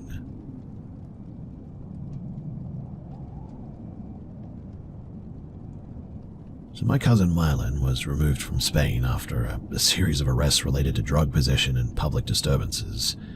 He had been using cannabis daily for years at that stage, along with periods of stimulant use, and had developed persistent paranoia, insomnia, and auditory disturbances too. After his deportation, he spent several weeks in a psychiatric unit in southern Serbia, where he was diagnosed with substance-induced psychosis and discharged once he was no longer considered an immediate danger. The family, they decided that he should stay somewhere in an unoccupied house in a rural hillside village near the Bulgarian border. The property, it had been empty for years at this stage. There was intermittent electricity from an unstable line there, no heating system, and the water pressure was pretty bad too. Winters in that area are very cold too, and the house was built from stone with poor insulation. Mylan, he lived there alone, and he slept irregularly, sometimes staying awake for entire nights. During one period of agitation, he damaged several fixtures in the house, including breaking internal doors and burning wood scraps indoors to keep warm. This behavior was consistent with earlier episodes and didn't initially raise new concerns. Despite his mental state, he did not exhibit fear of isolation. He routinely walked outside at night and showed no anxiety about the surrounding terrain at all. However, he began reporting repetitive observations that suggested fixation at some point. He mentioned that an elderly woman from a nearby property would walk around her yard late at night, following the same loop repeatedly, allegedly. The behavior was likely mundane, but he returned to it frequently in conversation, assigning significance to it. Soon after, he began describing a reoccurring sound in the house too. According to him, it occurred nightly at roughly the same time, originating from the bathroom. He described it as wet, a repetitive noise that stopped whenever he approached. There was no plumbing activity that could explain it, but the house did have exposed pipes, rodents, and moisture damage, so really it could have been a lot of things. Family members later noticed evidence of animals in the walls too, so maybe it was just that. But one night, he reported a severe incident. After investigating the bathroom again, and returning to the living area where he would normally stay, he said that he experienced sudden pressure around his neck and chest. He described losing balance, dizziness, and shortness of breath, and At the same time, the television, an older, heavy unit placed on an unstable stand, allegedly just fell forward, or didn't really fall but was like pushed. When he regained awareness, he was on the floor with the television broken beside him. He had a minor head wound and bruising on his neck consistent with a fall and brief compression, but there was no evidence of any external interference at all. The layout of the room and the damaged stand suggested that he may have collapsed into the furniture, but he insists that that was not the case. Anyway, the following morning, another relative found him disoriented but conscious, and emergency services were contacted, and he was transported for evaluation. No fractures were found. Medical staff attributed the incident to a seizure episode, possibly caused by panic or dehydration, withdrawal symptoms maybe too, and exhaustion. When asked what he thought had happened, he gave an offhand explanation rooted in cultural belief, but didn't insist on it or display delusional fixation afterward. In the days that followed, he was calmer, though still cognitively dulled, and eventually he moved out. Now, some years later, other family members went to stay there, and here's where things get a little bit strange. You see, they experienced very similar things to what Mylan did. They said that they heard strange noises, that they felt dizzy at times, and said as well that they had experienced things being moved in the house on their own. Now, obviously with Mylan, much of it could be dismissed as his withdrawals, right? But these other family members, as far as I knew, they were completely sane with no drug history or alcohol abuse or anything like that, no mental health issues, and they were just completely healthy. Which really begs the question, right? Was Mylan experiencing something there, or was it all just in his head? They seem to think that there's something in the house, and they're convinced that Mylan was telling the truth now after their experiences. I might have to go and stay there at some point and really try to figure this out for myself, because the whole thing has me really interested now and very curious as to what might be going on there. So, if I do, I'll be sure to let you guys know what happens there, but for now, thanks for listening.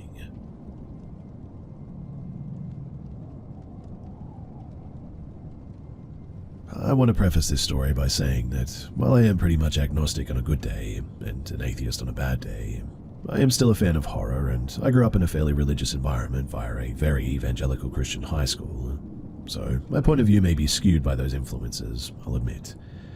However, I do think whatever my fiancé and I witnessed was, at the very least, an extremely dangerous person.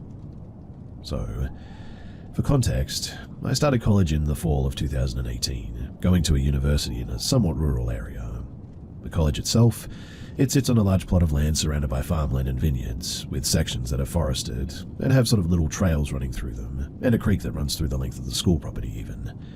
The college has even had a murder victim dumped in one of the wooded areas on the campus, but that's a story for another day.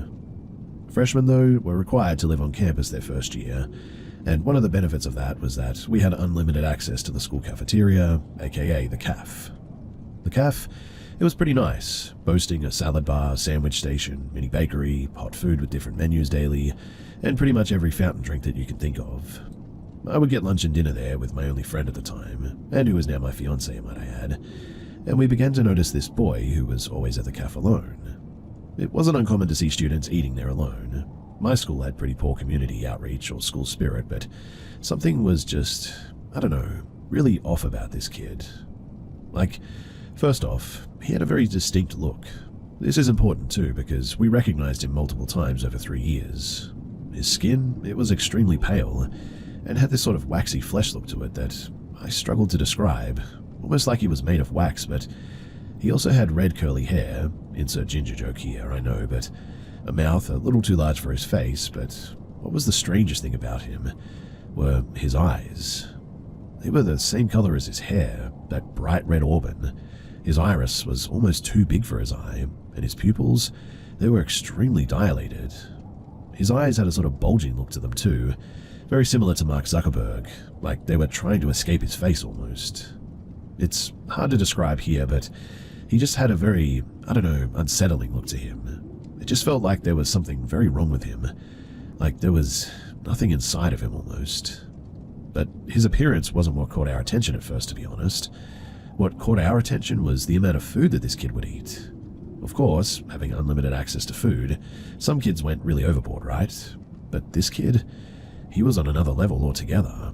He always had 5 or 6 cups of juice, soda, coffee, and 3 or 4 plates piled with food. Mind you, he was not large or overweight, but he would clear every plate and then just sit in his booth alone, staring into space with his headphones in. That was another thing too. He always had this blank, sort of vacant expression, always staring into nothing.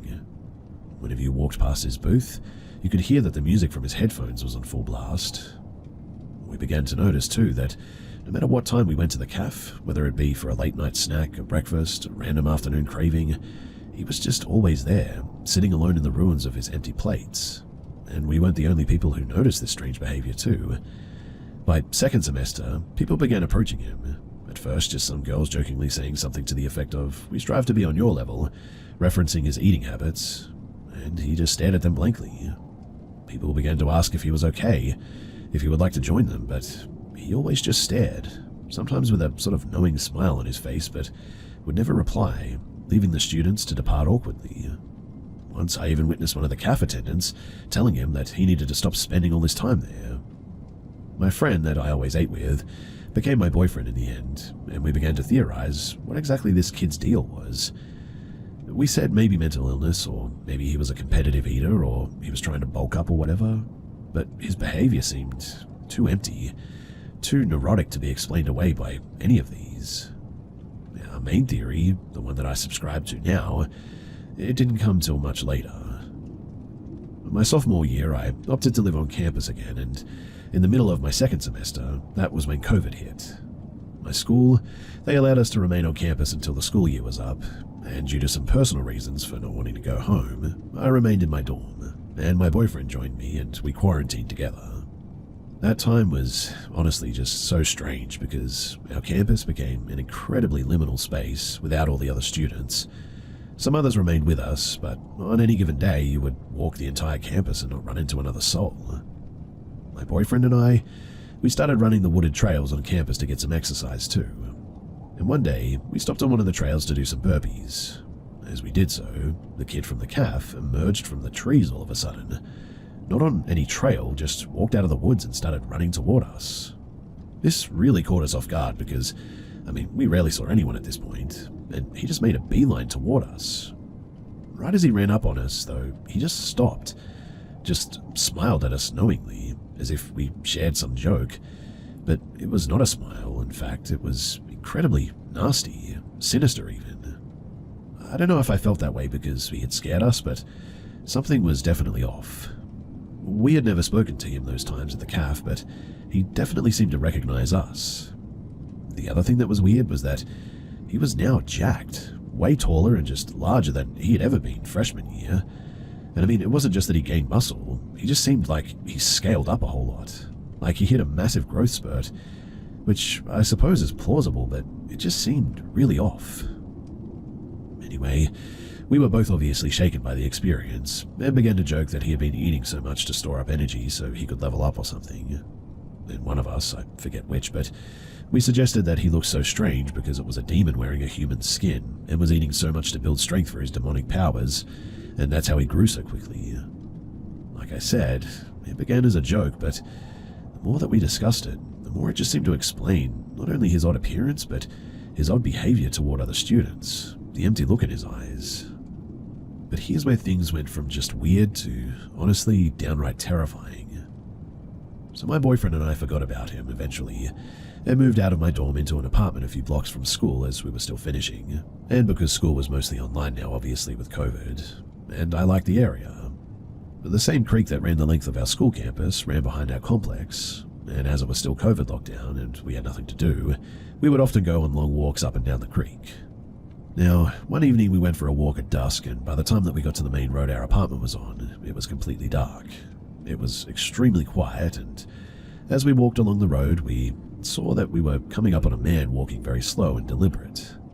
My hackles were up immediately, as our apartment is in a pretty seedy area, and there was a lot of homeless and unstable people who sometimes hung out from the creek. And there was just something about his walk. It was so deliberate and predatory almost. As we crossed paths with the man, though, he walked even slower, and in the dim light of the street lamps, I realized that I recognized him as that same kid, that same waxy face and bulging eyes. I also realized that in one hand, he held a paper bag with something big and round in it, while in the other, he was holding a crowbar. Yeah, a crowbar. He slowed down even more as he passed us and turned his whole head and smiled at us. This time there was no mistake when I tell you that it was very threatening.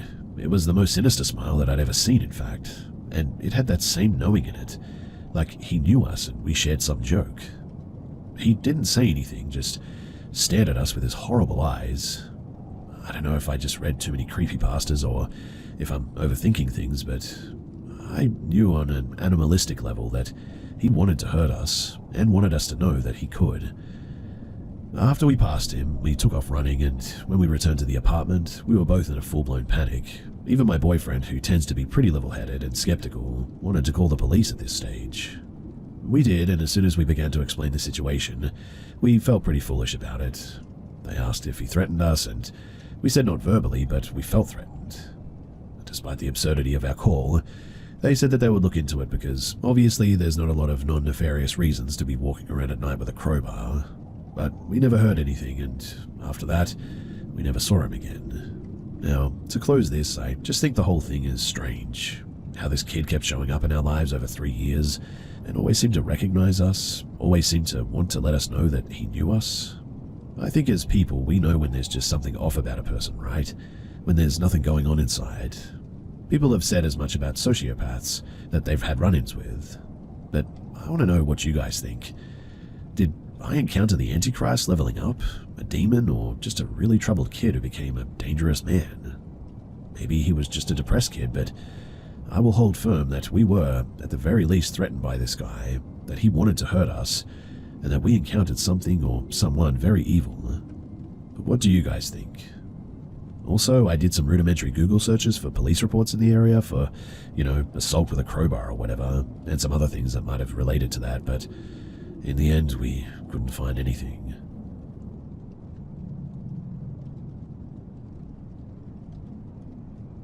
This incident took place about 4 years ago. I was living with my college friends in a shared apartment, but then I got married and I started searching for a separate room to start our new journey as husband and wife. I rented a house, which was a big double-story cottage. The owner, an old couple, they were living in the ground floor and they gave us a room on the first floor. So me and my wife, we moved into this new house. There was nobody else living in that cottage other than the 4 of us, old couple, me and my wife. Everything was going great too until once I experienced something unusual happening at night.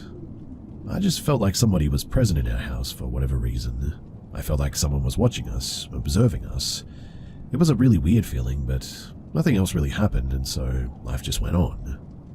One day though, my wife decided to visit her parents for a couple of weeks and she left home. I was alone that night, and after finishing the episode of The Big Bang Theory that I was watching, as usual, I went to go and sleep in my bed.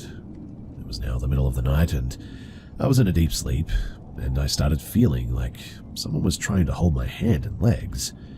But in the deep sleep, I couldn't really feel much, I guess. But slowly, the grip of my hands and legs became more firm, and it became so firm that suddenly I woke up. And now, I could feel 100% that someone was holding my hands and legs. I could barely breathe. I was also feeling like somebody was trying to stop my breathing. I got scared. My heartbeat increased violently and I started sweating. I suddenly remembered that I should speak the religious chants that I learned growing up, but not a single word was coming out of my mouth. I became more desperate and gathered all of my energy to speak chants, but I couldn't. And then I realized that I should speak religious chants in my mind, and this is where I started feeling relieved as the grip of my hands, legs, and on my throat began to loosen. I now began speaking, and I started chanting religious chants out loudly, and slowly, very slowly, everything became normal again, and eventually I sat up in bed, and I just wondered what the heck had happened. After some time, I went back to sleep, and nothing else happened that night. After my wife came back, we shifted to a new rental house, and since then I haven't experienced anything similar again, which is a bit strange, right?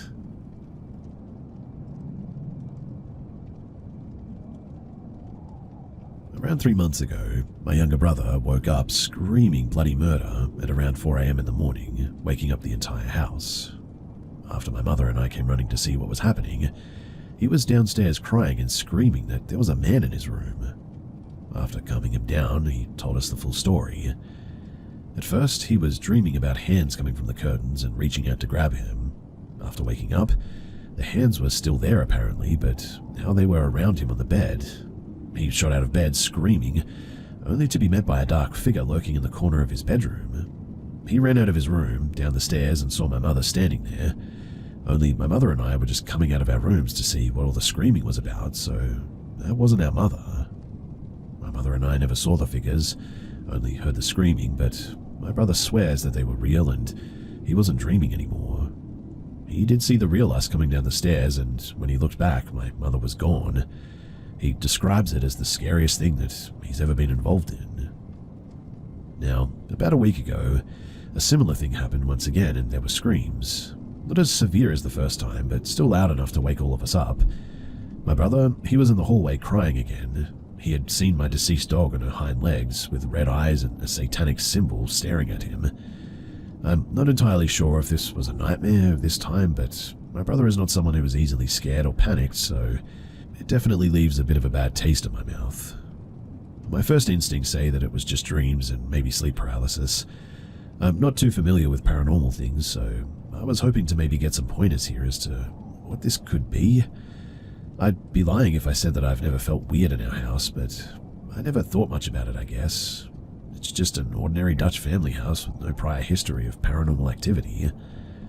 I'll try and answer any questions below in the comments section, since I don't really know what other info you might need to help, but I'm happy to provide whatever you need.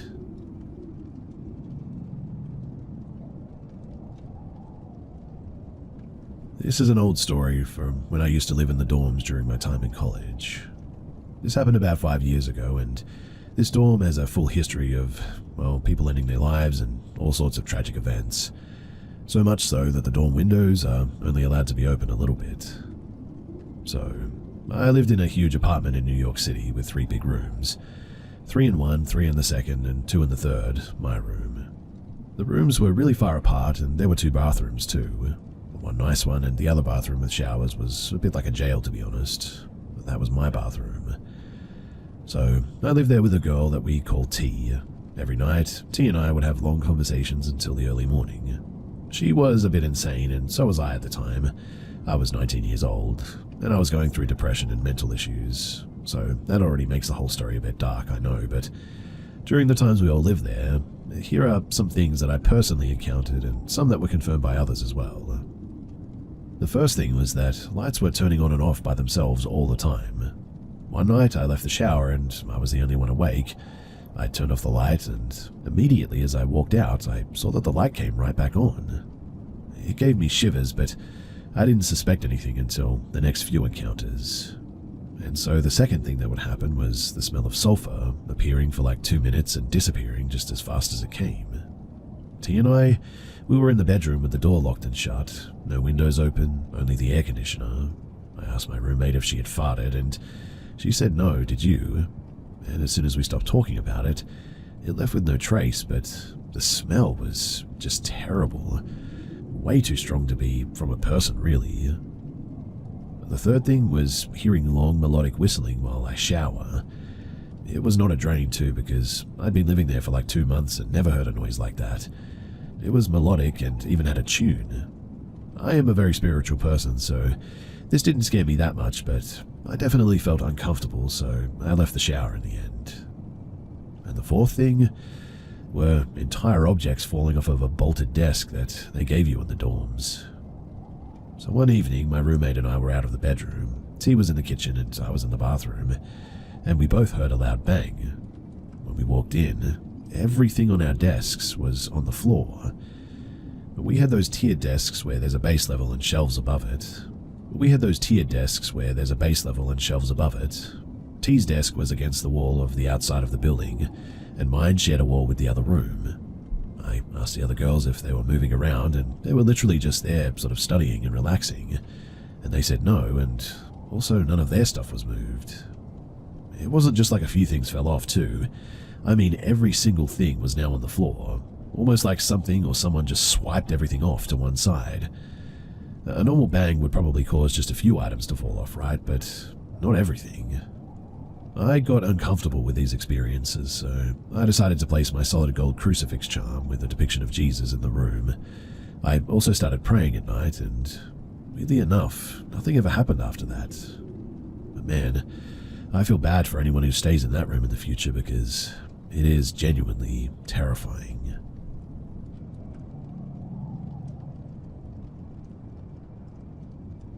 So my husband took me to the Stanley Hotel for my birthday. We stayed only one night, and when we got there, we joined this ghost tour that they had going on, and they talked about the history of the hotel and whatnot. I leave during the tour to go to the bathroom, come back, and the tour is pretty much done. No biggie though, right? Fast forward to the crack of dawn, and I'm the lightest sleeper on earth pretty much. And I hear this loud scratching at our door, and am immediately wide awake. It stops after about 20 seconds, and I lay back down. And a few seconds later, the scratching starts again.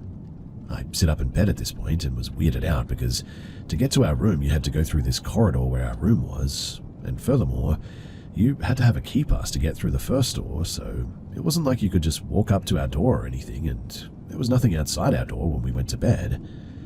The scratching though was loud and sounded like claws on a door, and you could tell it was coming from the bottom part of the door. I woke up my husband finally and asked, "Can you hear that scratching at the door?" But the scratching stopped the second that he woke up. He thought that I was crazy and laughed. He said that it was probably people outside, and I said no, it was coming from the door. I was adamant that it was the door too because I got close enough to confirm it. I could hear it as clearly as I could hear him. He said that I was just looking for a reason to be scared by a ghost, so I must have imagined it. I was getting annoyed because I never mentioned anything about a ghost. All I said is that there was a loud scratching at the door and was wondering what it could possibly be because, we're in a corridor and it sure as heck wasn't people outside of our door. I was dumbfounded and irritated because I had no clue what it was and it was bothering me. What the heck was that, right? I didn't imagine it. So we went to check it out and I asked the worker what could possibly be scratching at my door that early in the morning. His eyes got big all of a sudden though, and he went and got another worker who worked there for a long time. I told him everything, and he said that it was a ghost dog that used to wake people up at the crack of dawn by scratching at their door. My husband chimes in at that point and says, "Oh yeah, you were in the bathroom when the guy was talking about the ghost dog." I could have choked him out, honestly, but anyway, I don't know what it was in the end. I didn't see anything, but I sure as heck heard it. And I had to get all of this off my chest because it's been bothering me ever since it happened. My husband, he still thinks I imagined it, but I know for sure that I didn't.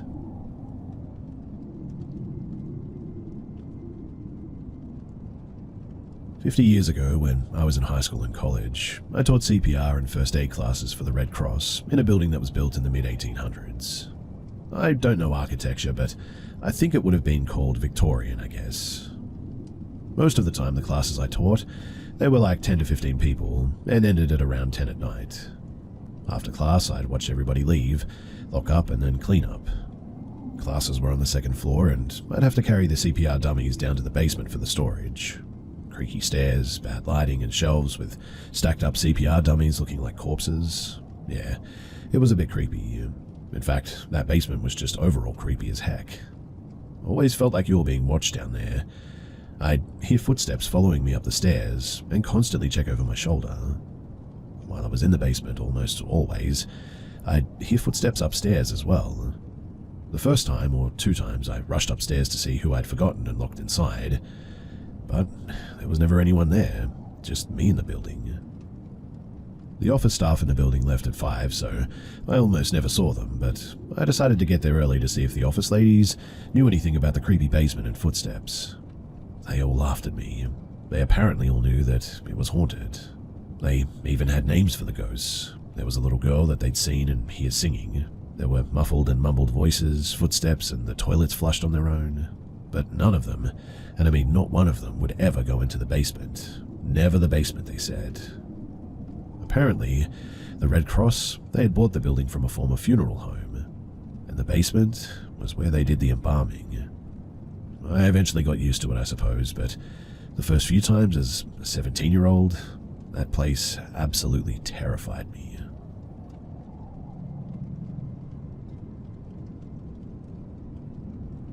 I have had many paranormal encounters in my life, whether it be seeing things, hearing things, or even feeling things. My family, they joke that I must have ghosts following me around because it happens so frequently. But we also lived in many haunted places growing up.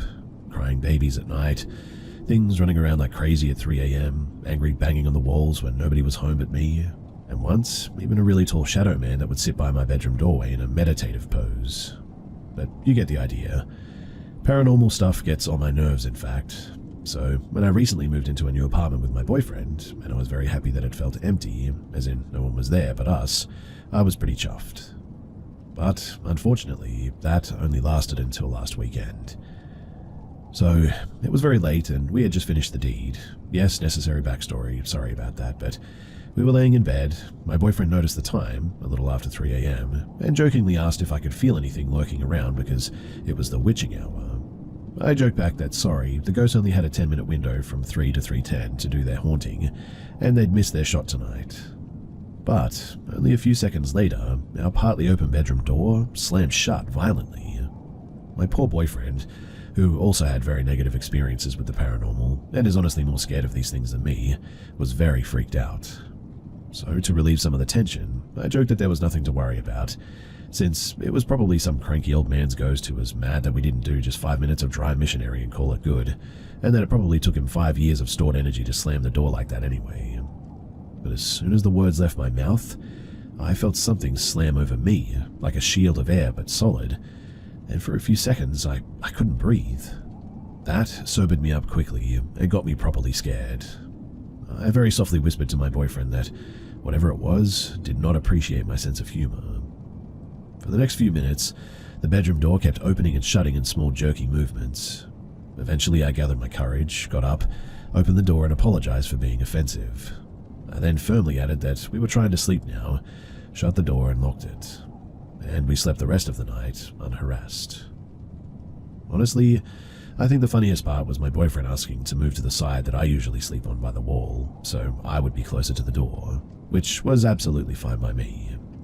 It was definitely one of the more interesting encounters, though, that I've had in a while, and I'm sad to say that this house is not empty after all. I'm even sadder to report, whatever or whoever is here, they do not have a sense of humor at all. But I mean, oh well, after the shadow meditation man, whose head nearly touched the doorframe while sitting, this ghost, honestly, is just low-hanging fruit to me.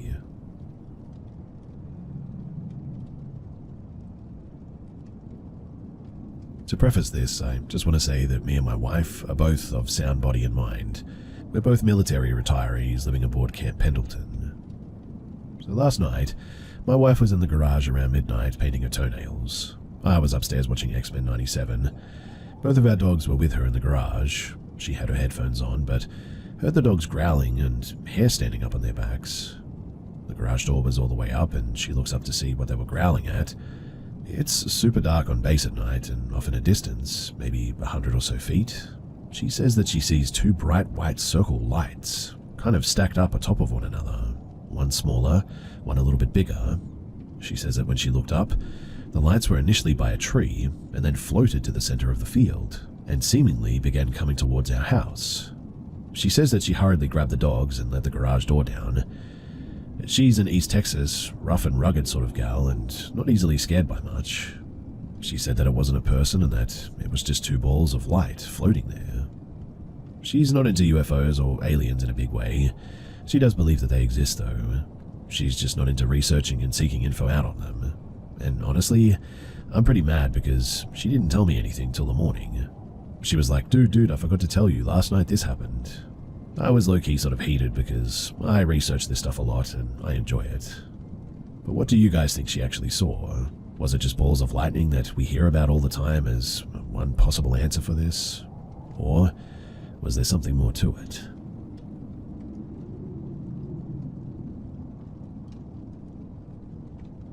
This happened last year, right before I switched up jobs in October.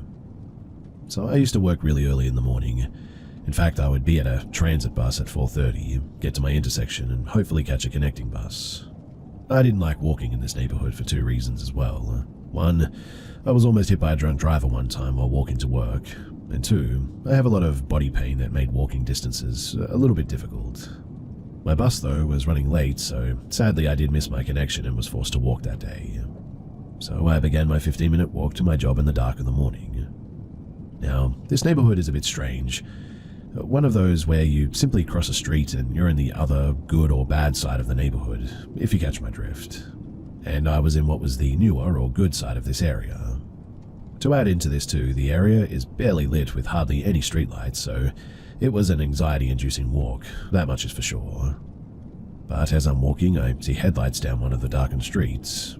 It catches my attention, and I glance down it for a split second just to see what it was doing, and then I focus back on the path ahead of me.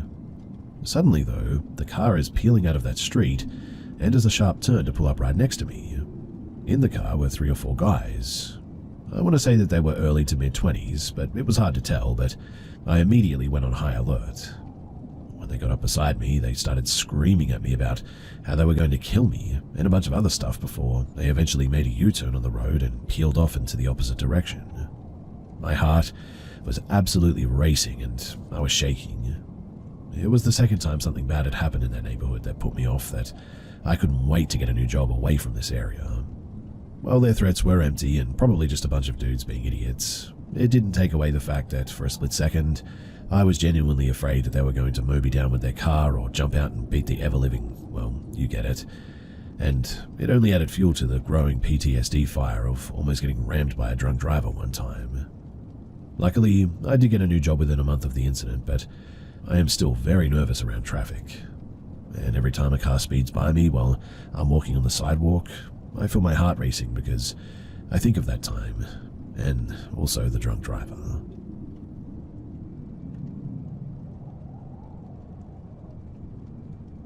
So I'm not big on the paranormal by any means. In fact, I don't really even believe in this stuff for years. I've always thought that this kind of stuff was just total and utter nonsense, really. But for the last year, I have been experiencing some of the weirdest stuff, and genuinely, I cannot explain any of it.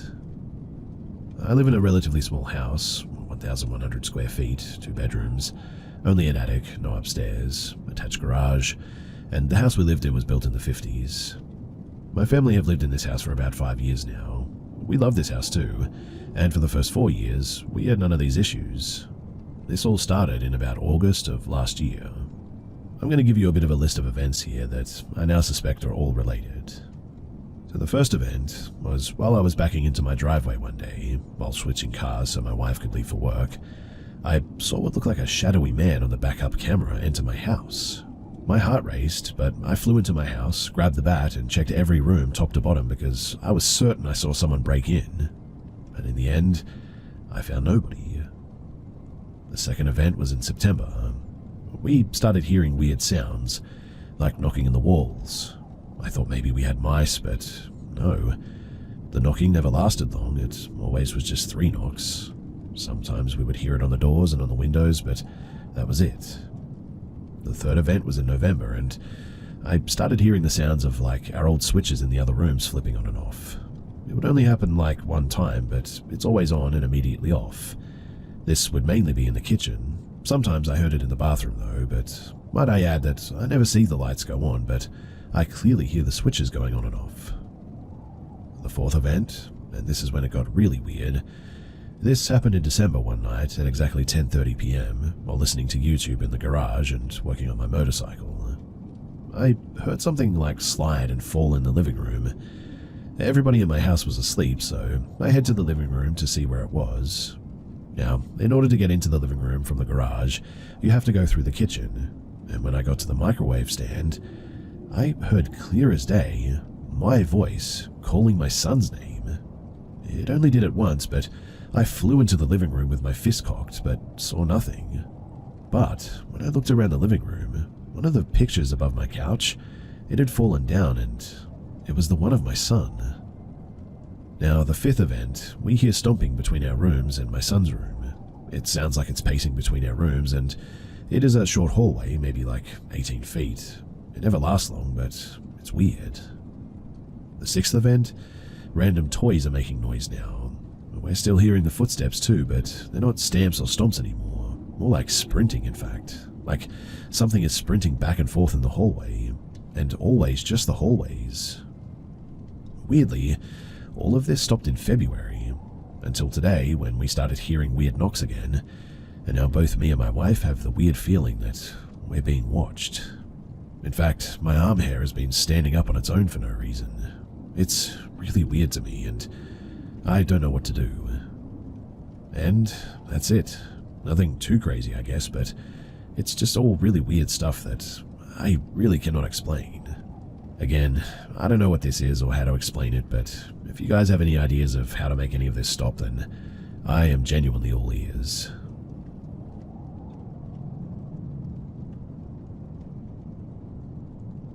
In the 60s and 70s, it was common for people to hitchhike around the country. My father is blue-collar through and through, and before he got married and had kids, he worked on oil rigs, tarred and graveled roofs, hopped freight trains with his friends, and even hitched to Woodstock. He's always done manual labor jobs, so he's always been reasonably fit, with an average build, and in the hitchhiking era, he was cautious and aware, but never truly felt like he was in any danger. They even hitchhiked off and on job sites as well. During a snowstorm in New England in the 70s, he was hitchhiking from Massachusetts to see some friends in New York. He said that he would be cautious and choose cars and drivers that looked neat and clean. He wouldn't take any weed or food or drinks offered to him, and he'd be pleasant when talking, but wouldn't give too much personal information away. It was semi-late in the evening, though, and a nice car pulls up. The driver was a man who looked to be in his late 40s, early 50s. He remembers the inside of the car was very clean, and the man driving was white, well-dressed and groomed, and drove along at a reasonable speed in comfortable silence through the sleet and snow. When the car finally approached the exit where my father needed to be dropped off, my dad said that he told the man, "Hey buddy, right up here is perfect. You can just let me out and I know where I'm going after that." The man said nothing, kept looking ahead, driving, and didn't slow the car down. My dad said he then was getting a little bit nervous, so he put his tough guy voice on and went, "Hey man, I'm not looking for trouble here. I told you that you can pull over and I'll handle it from here. Pull the car over, man." The driver then turned to face my dad, and he could feel the car starting to speed up faster, and the guy started smiling. The way he described it made it sound like the creepypasta story The Smiling Man, to be honest. It didn't matter that my father was cursing him out, he just had a blank look behind his eyes and a giant smile. The man then said really quietly to my father, "And where do you think you're going?" He still kept the big moony smile on his face. Dad told me that he thought about grabbing the wheel and making them crash, but he didn't know where he was, and he didn't know if the guy had a weapon on him. He said that he saw a turnoff approaching though, and so he quietly put his hand behind him on the door handle and decided that he was going to try and tuck and roll out or run out if the guy slowed down enough. The guy driving started slowing down enough at the turn for my father to jump out, and he did hit his shoulder on the concrete but was wearing a jacket and work boots, so it sort of cushioned him. He saw an embankment leading up into some trees, so he just used his hands to climb up the grass and snow, ran into the trees and flattened himself on the ground and hid. He said that he thought at the time, "No way will this guy come after me." And he saw the man from below get out of his car and start quickly climbing up the embankment after him on all fours. Dad said that he just sprinted further into the woods, out of sheer terror. He was banged up by some branches and didn't know if he was about to run into a retaining pond and drown or go off the side of a cliff, but he wasn't going to lie there and wait for this guy to find him. He laid down again and covered himself with some wet leaves at one point. He was too scared to look up and check if the guy was coming after him. He heard noises in the distance, and he believes the man at least attempted to enter the woods. So he laid on the leaves and slush for a long time until he had the courage to slowly move out towards the highway and the off-ramp. In the car, he had left his scarf and a duffel bag of clothes and stuff, but thankfully nothing with his ID. Dad said that he ended up just huddling into himself and kept walking as fast as he could on the shoulder of the road, occasionally ducking into the woods when he heard a lone car coming, and he didn't stop walking until he found the closest town to call someone for help. He never did report it, never hitchhiked again either, even with his friend in a group.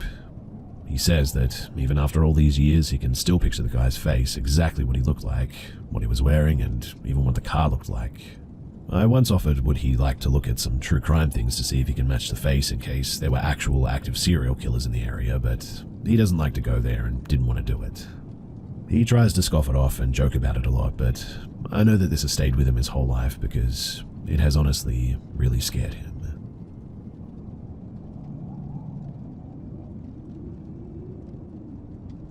So I cleaned houses for a while in my small hometown in Indiana. A new woman moved in a few houses down, and my boss at the restaurant that I worked at told her about me cleaning houses. The woman asked if I would be willing to clean her house twice a week and walk her dogs daily. I agreed, and it was fine for the first couple of weeks. She kept all the pet stuff at the top of the basement stairs and the leashes and harnesses on the back of the basement door. She told me that her and her husband, they were supposed to move to Tennessee, but he went ahead of her and told her not to bother coming down. Apparently, he had been having an affair and was moving the other woman into their new house with him. She asked me to watch her house and dogs because she was going to Tennessee to get some of her stuff that he had taken with him. When she returned, her basement door now had 2 new padlocks on them, and I was told not to bother going down in there as she had moved the pet stuff apparently.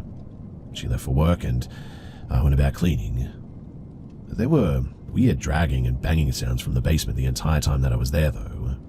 When I saw her the next morning, she told me that any weird noises from the basement was just from the furnace which she had turned on the day before, which was weird as it was May and already getting hot out and her house wasn't warm at all. And then she became obsessed with me. She wanted me to go to dinner with her all the time or stay at her house. I went to dinner a couple of times, but she was always weird towards me. I ended up having to move suddenly and told her about it, and she almost had a breakdown.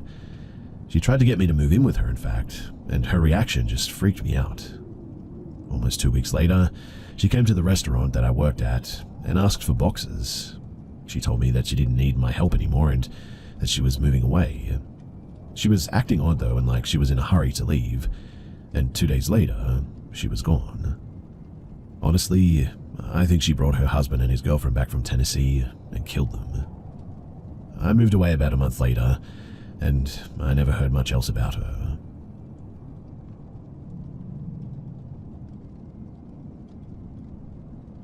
My grandma used to live in a 4 stories high flat, and she was on the top floor. She lived there for like 50 plus years, and the whole building is like at least 100 plus years old. Now, when my mum was a little girl, she experienced a lot of creepy stuff. She told me this particular story as I grew a bit older that really stuck with me all these years. One night, while she was sleeping in bed with her little sister, they shared a room. She looked over to the door and saw a man standing in the shadows. Full of fear, she froze and didn't know what to do, so she just stared at this man and decided to wake her sister up while having her eyes fixed on this guy. Her sister woke up and began to cry after seeing this, and her parents, they came into the room and the man was just gone. Another thing my mum told me was beside the garden door on the bottom floor, there was this little indoor storage area where all residents of the flat could store their bikes, scooters, etc. My mum told me not to go in it. She legit told me that it's haunted and to stay away from it. I never went close to it. In fact, I remember every time I had to go up to my grand's by myself, I would feel an eerie feeling coming from that little compartment, and I would just sprint up the stairs. I would also feel as if something was following me from behind as I was going up those stairs. It was weird. Anyway, that's some backstory of this house, but now, when I was 14 years old, myself, my brothers, and my cousins, we all used to go over to my grand's quite regularly, and back then, we never had phones or anything like that, so we played games like hide and seek, what's the time Mr. Wolf, etc. One day, it was just me and one of my cousins. He was around 11. All of the adults used to sit in the living room and they used to tell us to just go and play, because we used to scream and they used to tell us to close the door as well, which we always did. So my cousin and I decided to play hide and seek this day. I tell him that I'll seek and he hides. He agrees and he goes to hide. I face the wall and begin to count down, and when I finish I go look for him. I start by the kitchen and he's not there. I go to the bathroom, not there either. Then I go to my grandparents' bedroom. Inside the bedroom they had this closet. Well, it was more like a small room with plenty of space in there for like 4 people.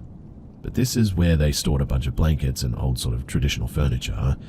And as I entered the bedroom, to my surprise, he jumps out from the closet with both of his hands on his throat, crisscrossing each other, looking pale and sort of blue. And what he says next, I'll never forget. He says to me, with tears in his eyes, "Why did you strangle me?" My first instinct was to call him stupid and say, "I didn't." But then he says, "You were behind me, strangling me. I saw your face." This sent shivers down my spine. In my head, I'm thinking, if I'm currently in front of you, how could I have just teleported in front of you if I was right behind you a second ago? For this to make any sense, I would have had to have strangled him, then I would have to somehow run directly in front of him, out of the closet door without him seeing me, and get to the position that I was currently in, which is impossible. So, being the older cousin, I could clearly sense the fear and distraught that he was in. To lighten the mood, I started to laugh and giggle and said, "Yeah, it was me, ha ha ha. I was behind you." I hugged him, but honestly, I was terrified. We stopped playing hide and seek after that. His mum was mad at me for strangling him, and I just took all the blame. I told my mum what happened when we left my grand's, and she believed me and hugged me, and we just kept it to ourselves. Many years down the line, I was like 21 and this cousin was like 18-ish, and I brought the story up with him and he remembered it clear as day, exactly what happened. We talked, and now that he was way older, he understood what had happened and that it was completely impossible for me to be in front of him like that, and also behind him, strangling him a moment ago. He thanked me for giving him that comfort at that young age and telling him that it was me strangling him. He said for many years that he believed it was me, because I told him it was. He also said that if I didn't say that it was me, he would have been paranoid for the rest of his life. He said that as he grew older, he started to think about that day and started to realize that there was just no possible way it could have been me strangling him if I just come into the bedroom. In other words, he had started to put it together himself. Thankfully, that house has now been sold, but even as I grow older, there are moments when I feel the urge to drive by it again. Yet, as I approach, a sense of unease creeps over me suddenly, and I find myself accelerating desperately to escape its haunting grip just a little bit quicker.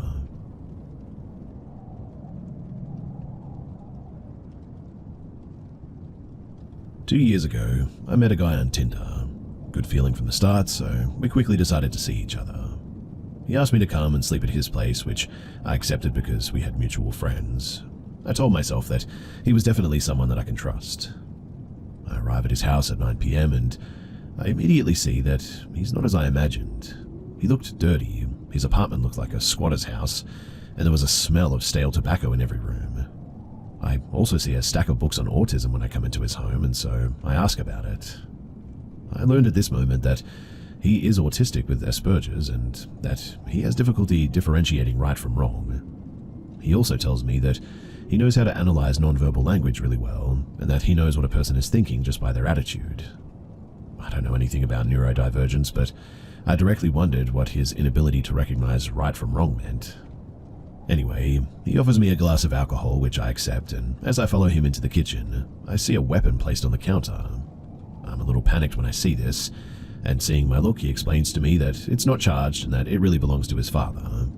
I never knew if it was a real weapon, but I'm starting to get a little bit uneasy by seeing it. On Tinder, he told me that he wrote quite a bit as well, like me, so he shows me a poem that he wrote on his computer. And let's just say that it was an absolutely horrific poem. I freaked out at that. I pretended to appreciate his talent because he was really starting to scare me. We then talk about his ex, and he tells me that they'd had fun choking and drowning each other in the shower because they wanted to know what it felt like to have control over the other's life. It was too much at this point. I had swept away a lot of red flags in just a few hours, but I just wanted to leave. Problem was, I had to sleep at his house, so I had to find a plausible excuse to leave without him understanding that I was fleeing the situation. Honestly, I was afraid that he had bad intentions and would come after me if he understood that I was afraid and that I had understood his little game. I discreetly send a message to my father with the address so that he can come and pick me up immediately. I explained to the boy that ultimately I couldn't stay, but that I was really disgusted at not being able to stay longer. I played the hypocrite to perfection. At that moment, we were both in bed, and I was just looking at my phone, waiting for only one thing, to find out when my father was going to be there. At one point, he asks if I'm in a hurry to leave, though, because he notices that I'm looking at my phone regularly.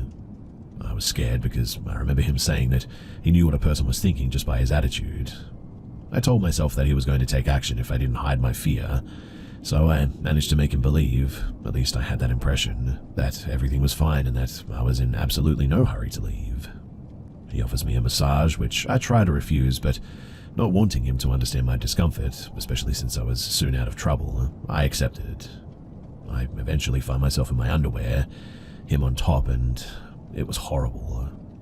And just as he was about to touch my chest, my phone rang. My father was in front of his house, so I get dressed quickly and barely say goodbye to him as I leave the apartment. I sent him one last message explaining that I didn't want to follow up because his behavior really freaked me out, and then I blocked him. Believe it or not, too, one of my friends matched with him on Tinder a few days later. He had offered to come and sleep at his place, and obviously I warned my friend, who didn't follow up with this guy. Now, I don't know if he was just weird or if something could have happened to me, but I guess the moral of the story is to be careful on Tinder, because it's true that you never really know a person.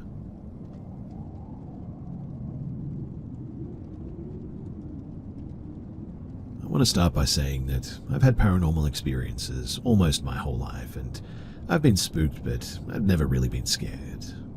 I've had things such as doors opening and closing, lights turning on and off, and seeing people walk by, hearing footsteps down the halls, cabinets opening, and hearing voices. But that being said, I have absolutely no idea what happened on this night, or even what to call it. Some background information I think is probably important. So this incident happened in early 2023. I was 21 and I was living with my mum and sister. Around 2020, I got really into spiritual things such as crystals, tarot, and read a ton on witchcraft, but kind of lost interest in it. My room was a safe space. I always had a feeling that nothing bad or negative could get in, as I was always burning incense and things like that. We also had 4 dogs, 2 cats, and my room was directly across from my mum's. My bed was set up against my wall, under the window and access from my door. Also, my sister and her boyfriend have 2 dogs. One lived with us while the other stayed at his place, and this night they were both there, and my sister always has the door shut at night with her dogs in her room. My mum was over at her boyfriend's for the night as well, and my sister and her boyfriend sleep in their room when she's not home because it's colder in my mum's room all the time. So, I woke up in the middle of the night to go to the bathroom. In the process of getting up, my boyfriend at the time also woke up. Down the hall was the bathroom, which always had a nightlight on, and as I was walking to the bathroom, I saw our childhood dog Barkley just sort of laying on the floor outside of the bathroom. I reached down and pet him for a minute before going to the bathroom. I walked out and pet him again and went back to my room. As I was walking back, I saw my mum's door was shut, so I left my door cracked in case Barkley tried to come and sleep in my room like he usually does. I got back into bed, and me and my boyfriend talked for a minute when all of a sudden my door pushed open, and my sister's boyfriend's dog, Luna, came into the room. She's an extremely energetic dog, so she jumped straight onto the bed and started jumping and licking both of us. I pushed her off and she just left the room, and I leaned off the bed and pushed the door shut more, but still cracked open, and you could still see a good amount of the light coming from the nightlight in the bathroom. I remember us both being confused and talking about how weird it was that she wasn't locked up in my mum's room with my sister and her boyfriend, but didn't think too much about it. I'm not sure what time it was, but my blinds were open, so I knew that it was still dark. I was laying on my back, and my boyfriend put his head on my chest facing my closet, and we were just talking. I remember just looking at my door as a black shadow figure was staring right back at me. It was just an outline with no facial features at all, and the way that it was positioned, it looked like somebody was just leaning over and peeking their head into the room.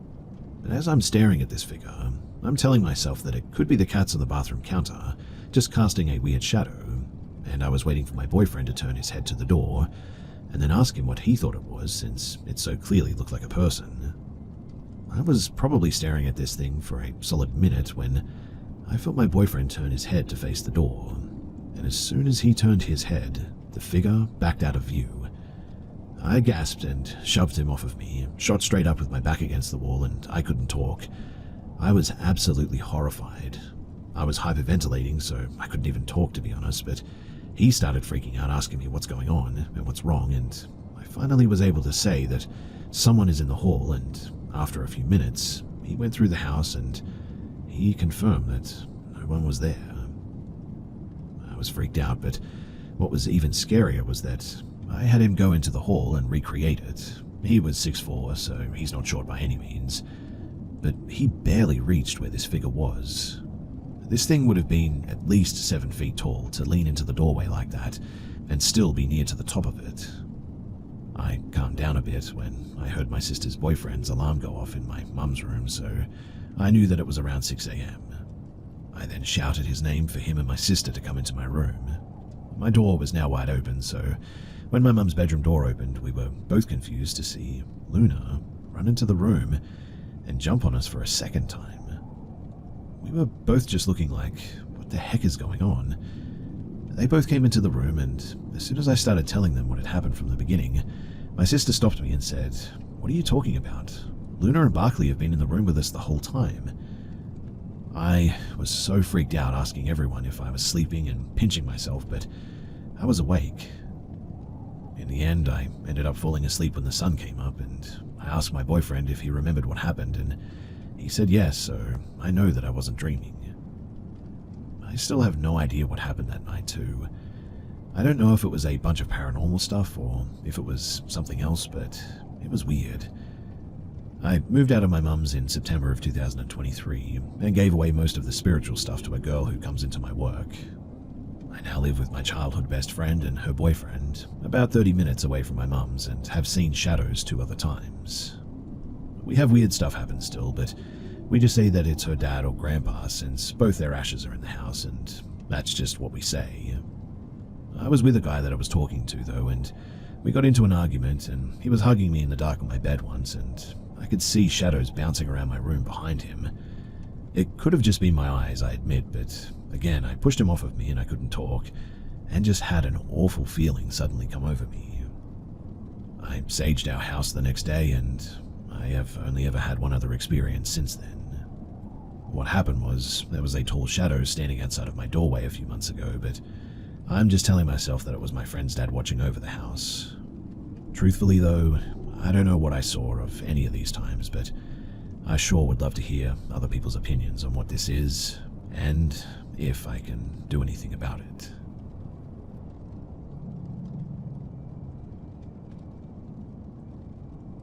I was 24 at the time, and so was my husband. Our daughter was 2 at the time, and we were on a road trip to go and see family, and about 20-ish minutes outside of the town that we lived in was this big gas station with a wide variety of snacks.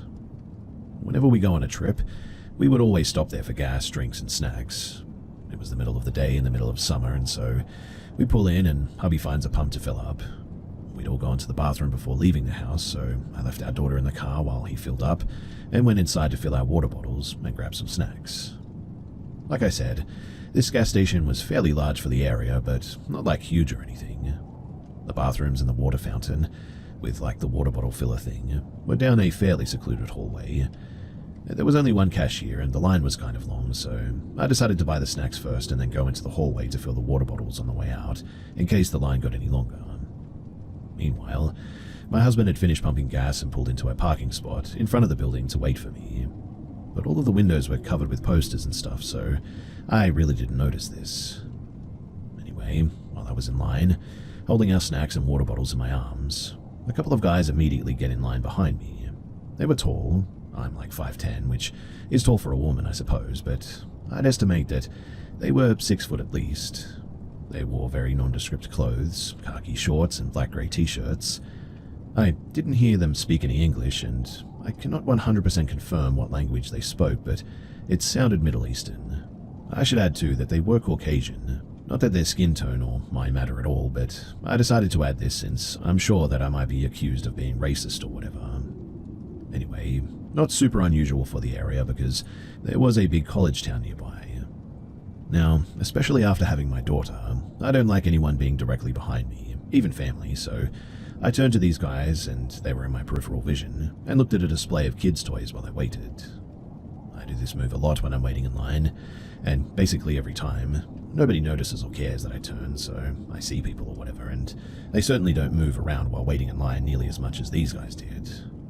But one of them was just fully staring at me, and his expression was just plain unsettling.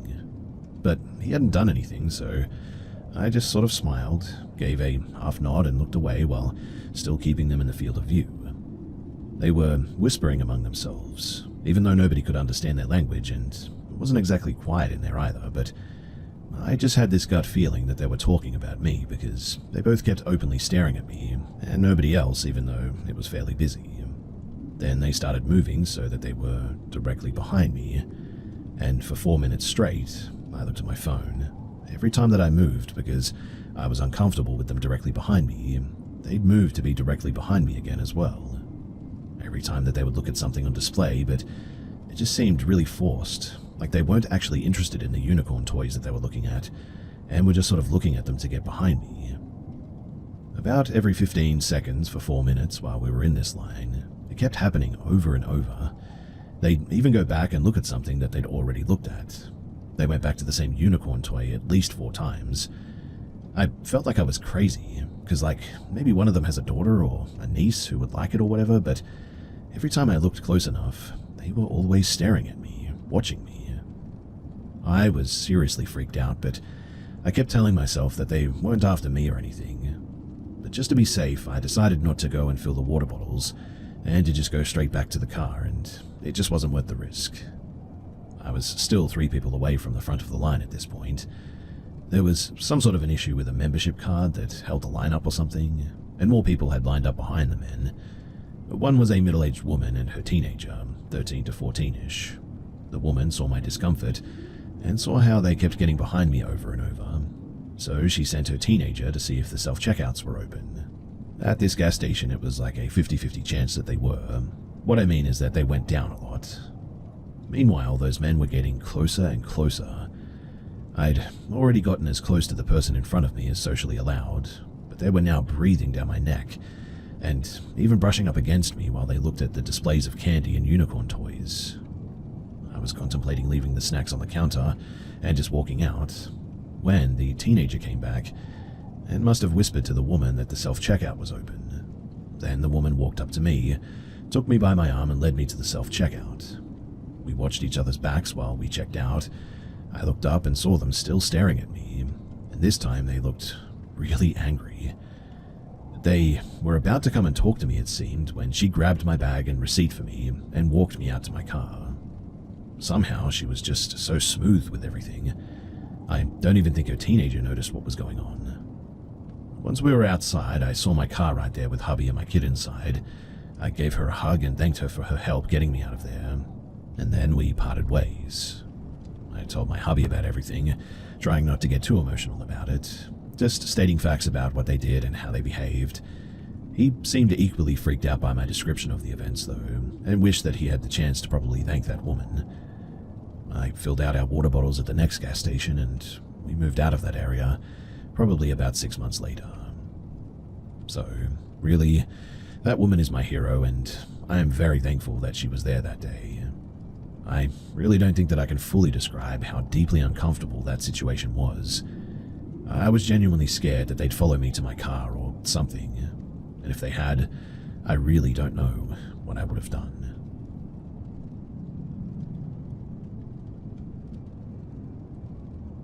For context, I'm female and I was probably about 19 years old at this time. So years ago, I was out walking my dog. I worked late, so I usually had to walk him when it was already dark out. There weren't a lot of times where I really felt unsafe though, despite my dog Reese being very mild-tempered and unlikely to defend me in a bad situation. And this, despite my dog Reese being very mild-tempered and unlikely to defend me in a bad situation.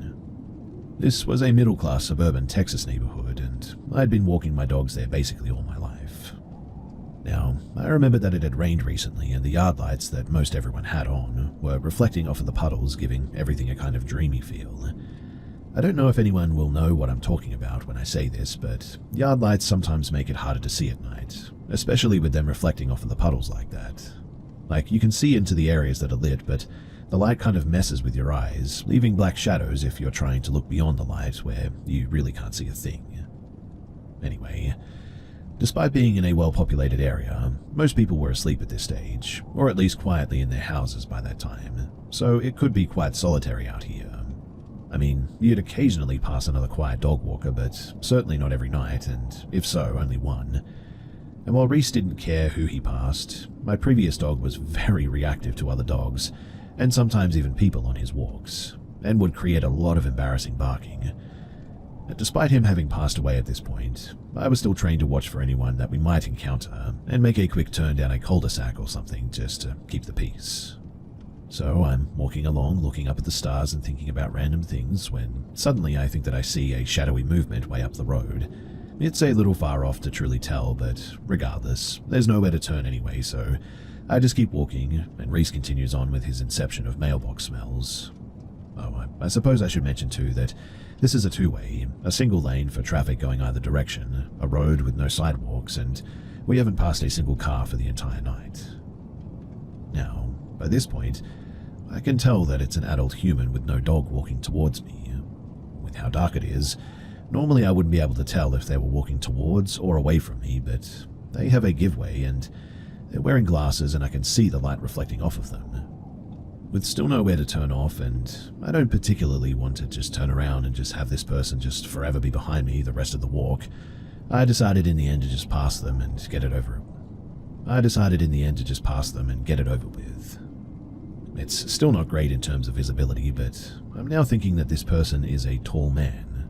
I couldn't say what truly led me to that conclusion, but it does enter my mind that this is a lone male and I'm a lone female, and despite being surrounded by people, we feel very alone. Reese is there, and I love him, of course, but like I said, I don't know that he's got my back at all, and I'm suddenly thinking about that out of the blue. We're now almost at the point of being directly passing each other. The silent man and I are going one way down the road, and the other on the other side, going the opposite direction, obviously. And right at that moment of passing, Reese's ears perk, and he tugs on his leash towards the stranger with his tail at alert. The man suddenly stops, and does something so minor and yet so very creepy at the same time. He starts walking backwards, matching our pace completely, and Reese loses his mind and starts barking and yanking on his leash towards the man in a way that I've never seen him before or since do. My brain is just kind of jumping around with being confused, embarrassed at my poorly behaved dog.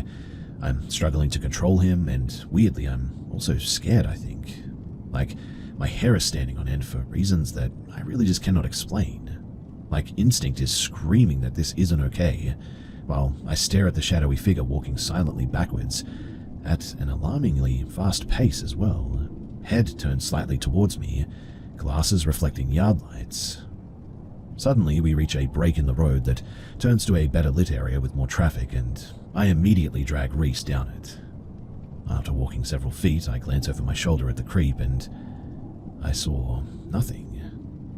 Which means that it's either too dark to see his path on the shadowy street, or, well, he disappeared. It's hard to say, but Reese stopped his racket as soon as we made the sudden turn, but he keeps his attention on the road that we came from. He is suddenly weird and annoying and on constant alert the rest of the uneventful walk home. I'm obviously totally creeped out, and cut through to the shortest route home ASAP. I never did see that weirdo again, but honestly, I have no idea what that was all about. So, do you have any thoughts? I've heard theories that maybe it was a skinwalker, maybe just a jerk just trying to be funny. Maybe it was something else. I really don't know, and I would really love to hear your theories.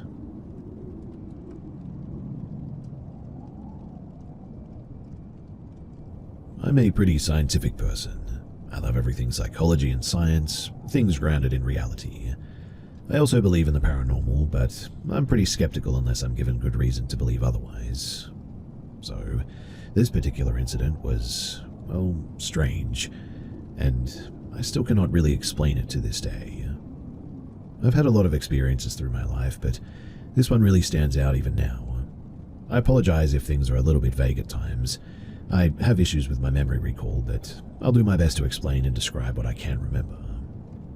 So, this was way back in 2018. I feel old even saying that. I was 18 and visiting someone that I was dating at the time. We were at a friend of his house for their birthday, and I think it was his birthday anyway, and things were relatively normal as far as I remember. There was a small group of us. It wasn't a very big gathering by any means, and it was nighttime when somebody suggested that we play a spirit communication game. I immediately kind of piped up and asked for them to make sure that they do all the right precautionary measures to make sure nothing went awry, the usual sort of things to protect the people participating. They did so, and we all sat down in the girls' room, and this is how the game played out. Now, there's a deck of cards that are laid out face down, and each card is designated a yes or a no. You ask a yes or a no question, and you hover your hand over each card until you feel a warmth over a card, which is supposed to be the one that the spirit or whatever picks up as their answer. We initially sort of mess around, not taking it seriously, and things are relatively fine. We're getting what we believe are responses, but again, I'm really skeptical about this, and it's no biggie. As I'm sitting there, I start getting this overwhelming feeling, though, that someone is standing behind me. It's like the feeling you get when a person is right up on you, looking over your shoulder, maybe. At first, I think it's one of the people in the room, and so I turn around to check, but there's no one there, and the person closest to me from behind was somebody across the room laying on the bed that was a decent ways away from me. Obviously, this makes me feel a little bit uncomfortable, but again, I don't put too much into it. But then I start getting these flash images in my head. I know that sounds weird, but that's the best way that I can describe it. The images were of a woman. I want to say that she had brown hair and she was dressed in white, like a wedding gown maybe. It comes to my turn with the cards and I ask, are you a man or a woman? This card for a man and this card for a woman. I do the whole routine of hovering my hand over each card one by one, until I stop on the one that gives that weird warmth. I flip it over, and the answer is a woman. I didn't say anything to anyone, not mentioning anything because I didn't want to freak anybody out, and obviously I wasn't too sure myself what was going on, and so the game continued. My memories are a bit hazy at this point, but what I remember was after this, I started getting the thought over and over and over that it wasn't an accident, and the feeling of someone behind me persisted. But it's hard for me to remember, and I believe that I asked the question of whether the spirit had been murdered, and I think the answer was yes, but I cannot remember very well. In any case, after the game ended, and we properly closed out the session and did our due diligence, I pulled the girl who lived in the house aside and quietly asked what she knew about the house. And she said that she really didn't know too much, but her grandparents had apparently built the house on the property, but otherwise didn't know anything about the property itself. I explained what I had experienced to her, and from what I can remember, she seemed a little bit shocked by that. We recorded the session with an audio recorder, as well as my request, but nothing ever really came up on the playback. We returned to the living room and winded down a bit. I told some stories about my own personal experiences with the paranormal because everybody was curious after I'd told them what I'd experienced. And really, that was that. It's been a long time since I've thought about this, to be honest, and even now it kind of gives me pause because there's definitely some rational explanations for the thoughts, the imagination, the daydreaming, train of thought latching onto the situation, all of that. The cards could have been a coincidence too, just chance and luck, I suppose. All sorts of possibilities are rooted in normal scientific explanations and not anything supernatural. But the thing that really sticks with me, though, is the feeling that I got of somebody standing behind me. It wasn't the stereotypical hair standing up feeling. It really truly felt like there was a solid living person standing close enough behind me that I could almost feel them, and a general presence to the point that I thought that it was one of the other people in the room, only to find out that there was no one remotely close enough that could have caused that sensation. Like I said, it all could have an explanation for sure, but it's something that has always stuck with me as really, really weird.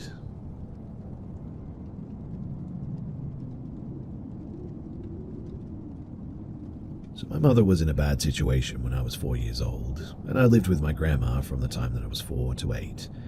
I remember vividly the first time that I saw this. I was in bed, talking to my grandparents, and I felt almost drawn to look to the hallway. I could see partly through the door as it was wood with giant holes in it, as the design, and I don't really know how to explain it, but I felt like I had to look out there, and it was a very weird feeling, I'll admit.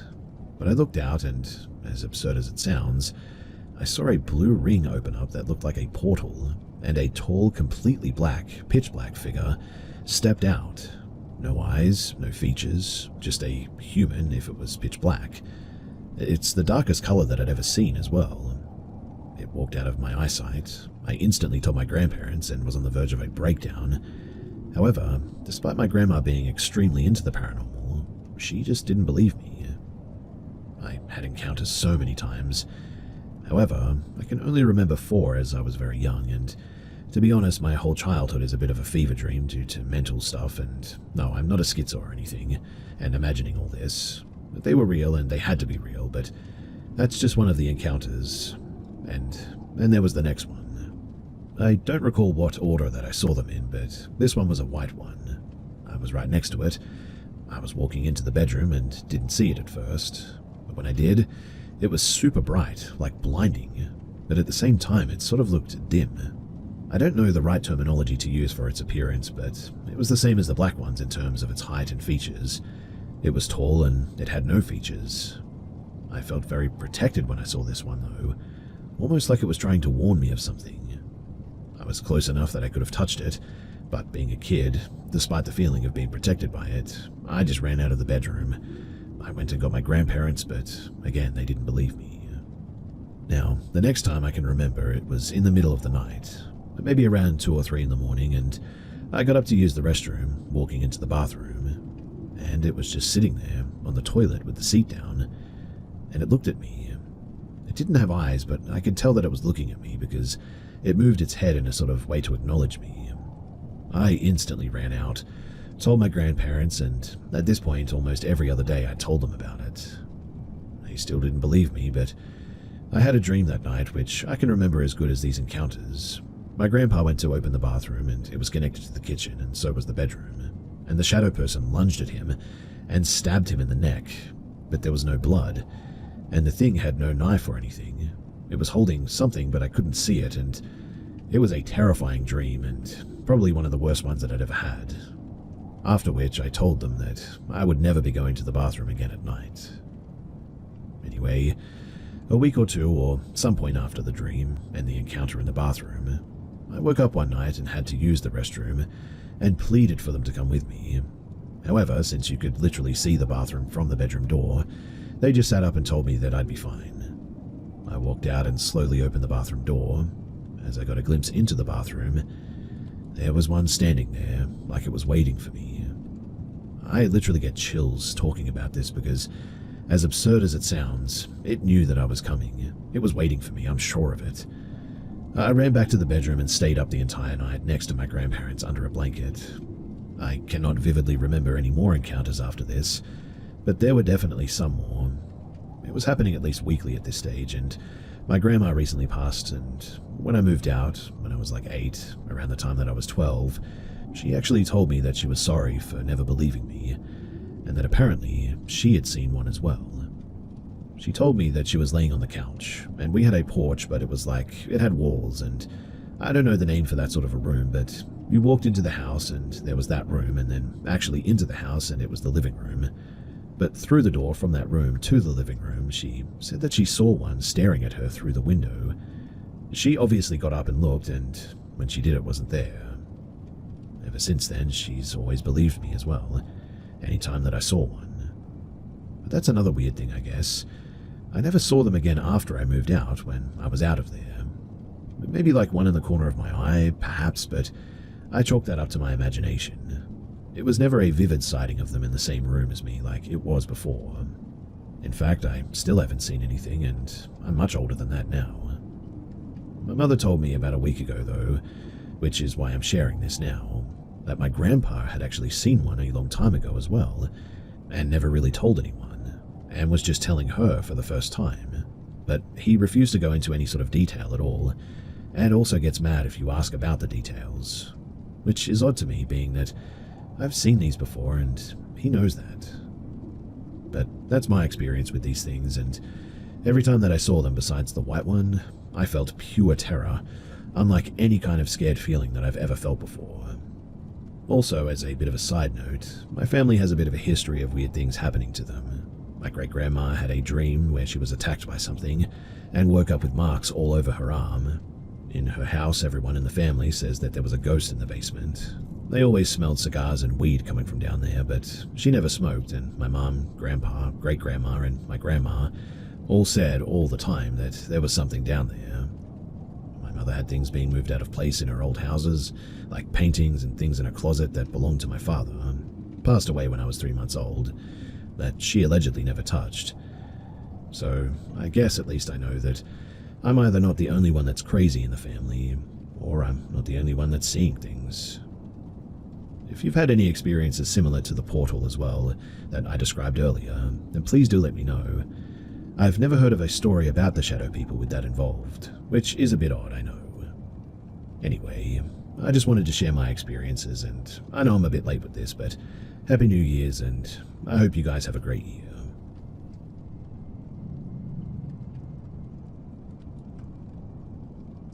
I've had countless paranormal and spiritual experiences as a kid, but this one, it has always stuck with me. 13 years ago, when I was around 6 or 7 years old, my mum, older sister, our little puppy and I were living in my mum's boyfriend's apartment. The apartment had 3 rooms. The room on the far left was my sister's and mine, the room on the far right belonged to my mum and her boyfriend, and the one room in the middle was what we called the middle room. We were told not to go into the middle room because it was boyfriend's mum's room or whatever, but I still sort of remember her. She was very tall and slender, standing at least 6 feet tall. She looked to be in her 70s with grey, sort of crinkly hair. We didn't see her leave the middle room much, but when she did, she would play games with my sister and me. At first, it was fun, and my older sister seemed to love her, but then I would get a dreadful, sort of uncomfortable feeling around her, so I tried to avoid her as much as I could. I think she noticed this too because she started treating me differently, pinching me when no one was looking, pulling my hair and scratching me. Whenever I told my mother, she wouldn't believe me or would just brush it off. To be honest, my mother wasn't the greatest parent, but even our little German Shepherd puppy didn't like her either. He would bark and growl at her every time that she came out of the room. My mum's boyfriend hated the barking and would argue with my mum about it. The fights got so bad that he eventually said that either the dog goes or we all go. My mum gave the dog away, and I remember my sister and me crying as we said goodbye to Shiloh.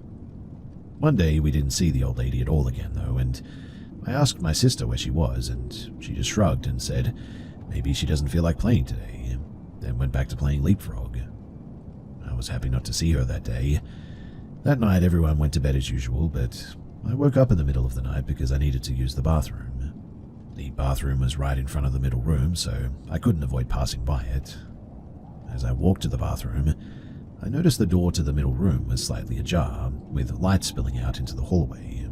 I got that bad feeling again, but I still wanted to see what was inside. I peeked through the gap in the door, and what I saw will stay with me forever. The old lady was there, but her back was turned to me, and she was twitching in a strange, unnatural way, and her skin was grey like a corpse. She smelt terrible, like rotting flesh. I just stood there, frozen, when suddenly she turned her head toward me, her eyes completely black. Her face looked grey like it was decaying, and I cried and ran back to my room, diving under the covers and praying that she wouldn't come to the door. Thankfully, she didn't. I didn't sleep much that night, but eventually I dozed off when the sun came up. When I woke up, my sister wasn't in the room, so I cautiously walked out, still pretty terrified. I found everybody sitting in the kitchen eating breakfast, but the old lady wasn't there. I ran to my mum and told her everything that I had seen. My mum's boyfriend gave her a look, and my mum looked angry and said, "What are you talking about?" I started crying and pointing to her boyfriend and said, "Your mum." My mum popped me on the arm and yelled at me to apologize. I cried and threw a tantrum because they didn't believe me. Every time I explained it all over again, my mum's boyfriend would get madder and madder, and finally he stood up, took me by my arm and dragged me to the middle room and opened the door. The room was empty. There were old clothes, old jewelry, and old purses that looked to belong to an old lady. The room smelled of dust like no one had been in it for a long time. He dragged me further into the room and pointed to a picture on top of the dresser. In the picture, it was the boyfriend's mum, but she looked younger. Her hair was black, and she had an afro, and she was smiling. He said, "Look here, that's my mum. She died 15 years ago." I was so shocked and scared, and started crying even more, so I was sent back to my room and put into timeout. No matter how many times I told that story, no one ever believed me. The nightmares started soon after, and almost every night I'd dream of her standing at the edge of my bed laughing at me. Eventually, my mum and her boyfriend had a massive argument, and they broke up. We moved out and went to live with my grandma. Years later, when I was like 11 and my sister was 13, I asked her if she remembered the old lady, our mum's ex-boyfriend's mum. To To my surprise, too, she said that she had never seen an old lady back then. She admitted that she had only played along because she figured that it was my imaginary friend or whatever. I did daydream a lot as a kid, I'll admit that, but still, even now, all these years later, I know what I saw. And to this day, still, no one believes me.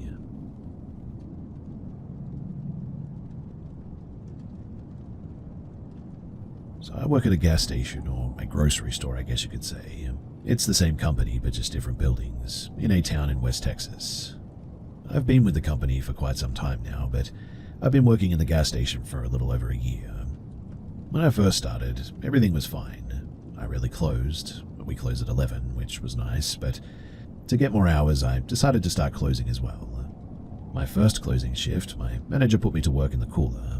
Think big walk-in cooler with shelves on one side with a backstock and the back of the soda shelves on the other side leading to the main store.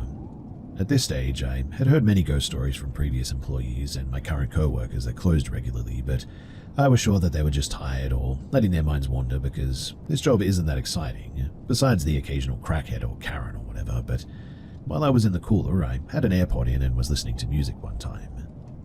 I was convinced, though, that either my music was glitching or that I was hearing somebody else in the cooler with me. I wasn't hearing voices, but I was hearing like presence, I guess you could say, like body noises, sniffling, occasional deep breaths, scratching, feet sliding, etc. When I would go to investigate, though, there was nothing there. These strange noises kept up for weeks while I began to close more regularly. At my store as well, the lights have a timer to save on power, so about every 15 minutes I would have to open the cooler door and push the button again. I had become very familiar with the layout of the cooler, having walked through it many times with only the glow of the outside lights peering through the shelves of sodas to guide me. And for some reason, this night in particular, it seemed to be darker when the lights were shut off, almost like the air was thick and suppressing the light or something. After about the third pass through the cooler to push the light button, I hit what I thought was the corner of the last shelf before the cooler turns, but I swear that I was nowhere close to that part of the cooler, and what I hit was almost soft, like when you put two magnets too close and they begin to repel each other. It wasn't abrupt, but a simple push from some sort of unseen force almost. After my encounter with the corner, I then immediately got cold. Sure, the cooler was obviously cold, but this was a cold that you can only achieve by wearing nothing but boxers outside during the winter for hours. I swear that my core just froze solid. It became hard to breathe all of a sudden, and I almost felt like I was starving, like I hadn't ate for months, but as fast as that feeling overcame me, it passed and I was back to normal. Well, days later I am doing an opening shift on a Sunday. In the South, many stores are closed on Sundays because of church, and the few that are open have little to no customers because of the reasons stated. It's about 5 a.m. and I'm brewing the teas for the day, and my general manager is sitting in the office doing our morning paperwork, adjusting gas prices, etc. She pops out to tell me that she has to run to the main grocery store to grab some things for our shelves. This part of the opening always scared me because I see those robbing videos on Twitter all the time, or X as it's now referred to, and we cannot lock the door with only one staff member inside, so I just continue on finishing the open tasks. It's pitch black outside and almost darker past the shelves on the cooler. While the last tea is brewing, I have a quick memory of the last guy that I had served the night before. He had gotten 4 Budweiser tall boys, and I went to push up the rest of the beer behind them in preparation for the Sunday football rush around noon. And as I reached my hand to the back of the column, I felt a cold, soft, and almost childlike hand rest on top of mine. I immediately snapped my hand back, now freezing, out of the cooler, dragging about 12 beers with it, and ran to the front door to wait for my manager. I reasoned that surely it was just my brain. I mean, I was tired, but I swear that I could have seen a shadow, or maybe like an aura is a better way to put it, or something through the small crack, illuminated by the little light that there was in the store. When my manager arrived, I held it together until we got to the office. And while I was tearing up telling her everything, brown liquid suddenly started to leak under the door. The office is adjacent to the insect counter that had the standing teapot. I opened the door and the teapot was still dispensing boiling water, even though the tea urn was completely full. The filter that held the teas, they were now on the floor, and the mystery brown liquid that we now know was tea had made its way all over the store. We reviewed the cameras and we couldn't find anything, but it was weird. I have more stories and some stories from co-workers that I'll happily include at some point and let you guys know about them, but I just wanted to share my personal paranormal experience because it's something that has always sat with me, just very uncomfortably.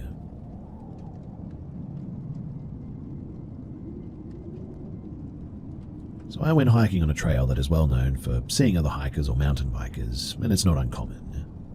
While I was walking up the trail, I happened to come across a girl who seemed kind of out of place, like she was not quite dressed right for hiking, but not totally in wrong attire either.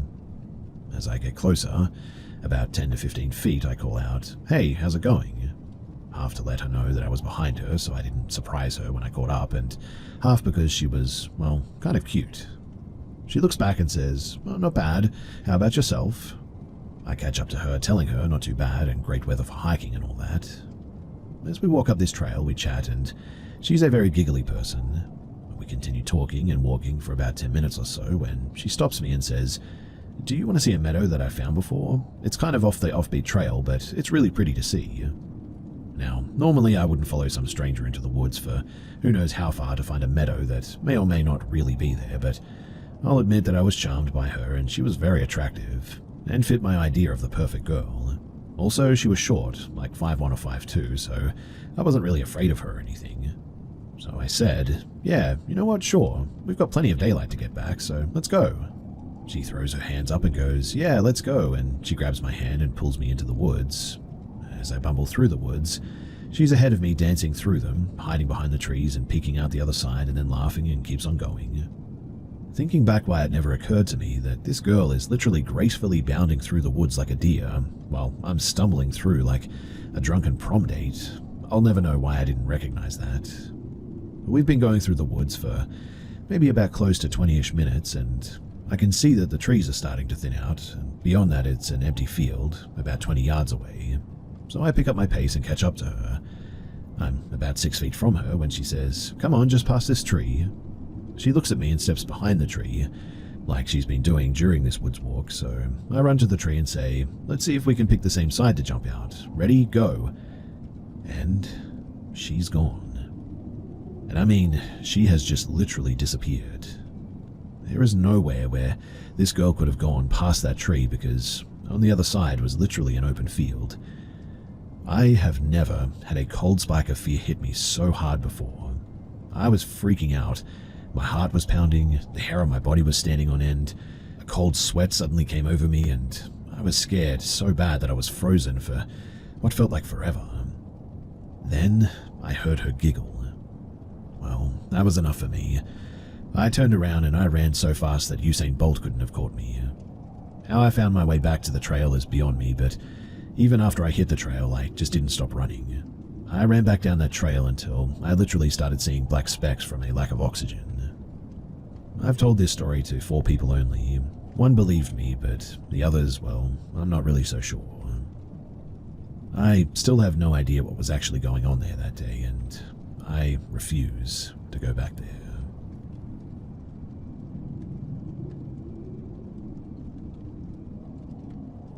My oldest brother moved out when I was a little kid. I cannot even remember him living in our house, to be honest. I live with my dad and my sister. But anyways, he got into trouble with the law because of a domestic dispute involving drinking, and his wife kicked him out. My dad is a saint, so he let him move back in with us.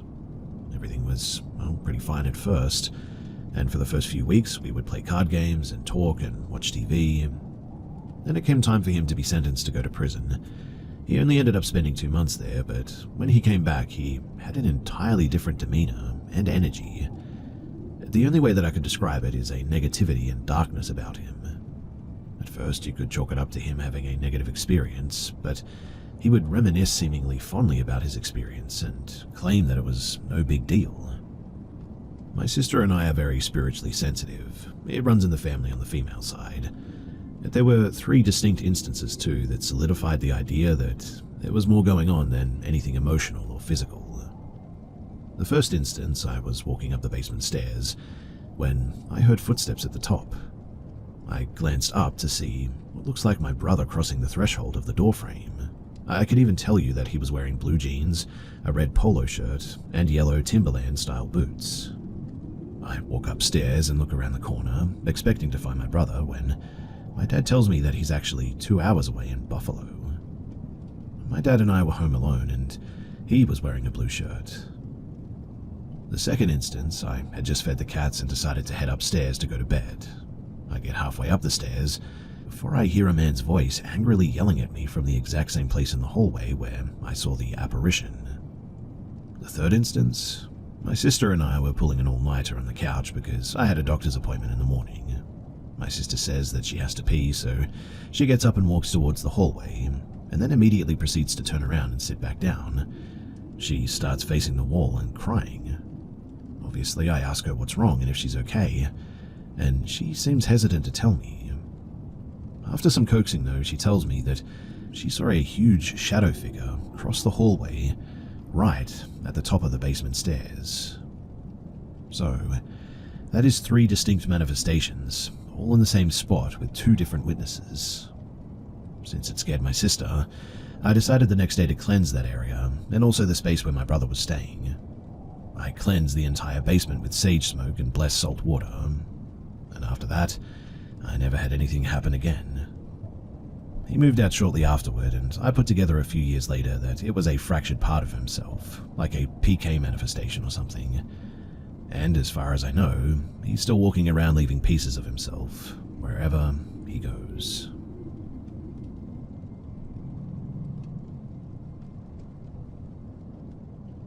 So me and 4 of my friends were in the Russian countryside this winter. We stayed at one of my friends' houses from mid-December to the beginning of January, about 20 kilometers east of Moscow. Now, on the night before New Year's, we had a terrifying encounter with, well, something horrible. It was 1:30 a.m. and we had stayed at the house all day, ate pizza, watched movies, and played Mortal Kombat. We had also been to the sauna, and had all been in pretty good spirits, as later that day it would be our New Year's. We were outside my friend's house, which overlooks a very small valley, about 10 meters in depth and 60 meters in length, and we were blowing up some firecrackers that we had prepared earlier. His house is quite isolated, with the nearest neighbors about 100 meters away. We blew them up one by throwing them into the valley that was next to the house. As we were doing this, I was the first to notice a black silhouette with a glowing cigarette in the distance, moving towards us extremely fast. I immediately notified everyone with me and told them to get inside the house's courtyard.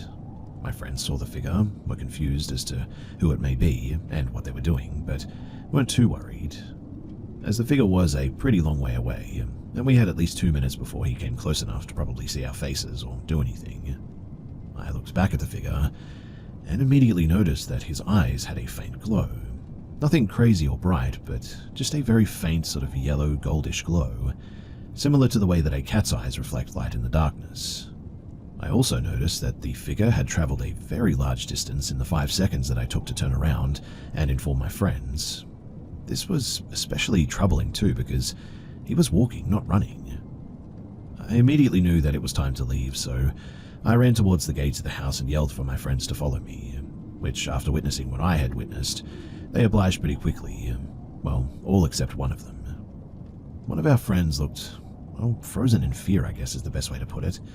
His eyes were wide open, his mouth slightly open too, and he wasn't blinking. This entire time he was looking at the figure, so I ran and pushed him in order to get him to move, which made him snap out of some sort of light trance that he was in, as he seemed almost slightly lost. By this point, the figure was about 100 meters away, and nearly at the same time, all of us were filled by a visceral feeling of dread. Not fear, but more like, whatever is happening right now is very, very wrong. We later realized that this probably emanated from the man. As we were entering the garden and ducking behind the fence, we noticed that the man was moving a minimum of 5 times as fast as a regular person running, while making absolutely no noise, even though he was walking. We hid behind the fence for ages and even managed to get a picture of him from underneath the fence. He then walked into the nearby woods, leaving behind absolutely no footprints and making no noise at all. I have no clue what this was, but we are 100% that whatever this was, it definitely was not human.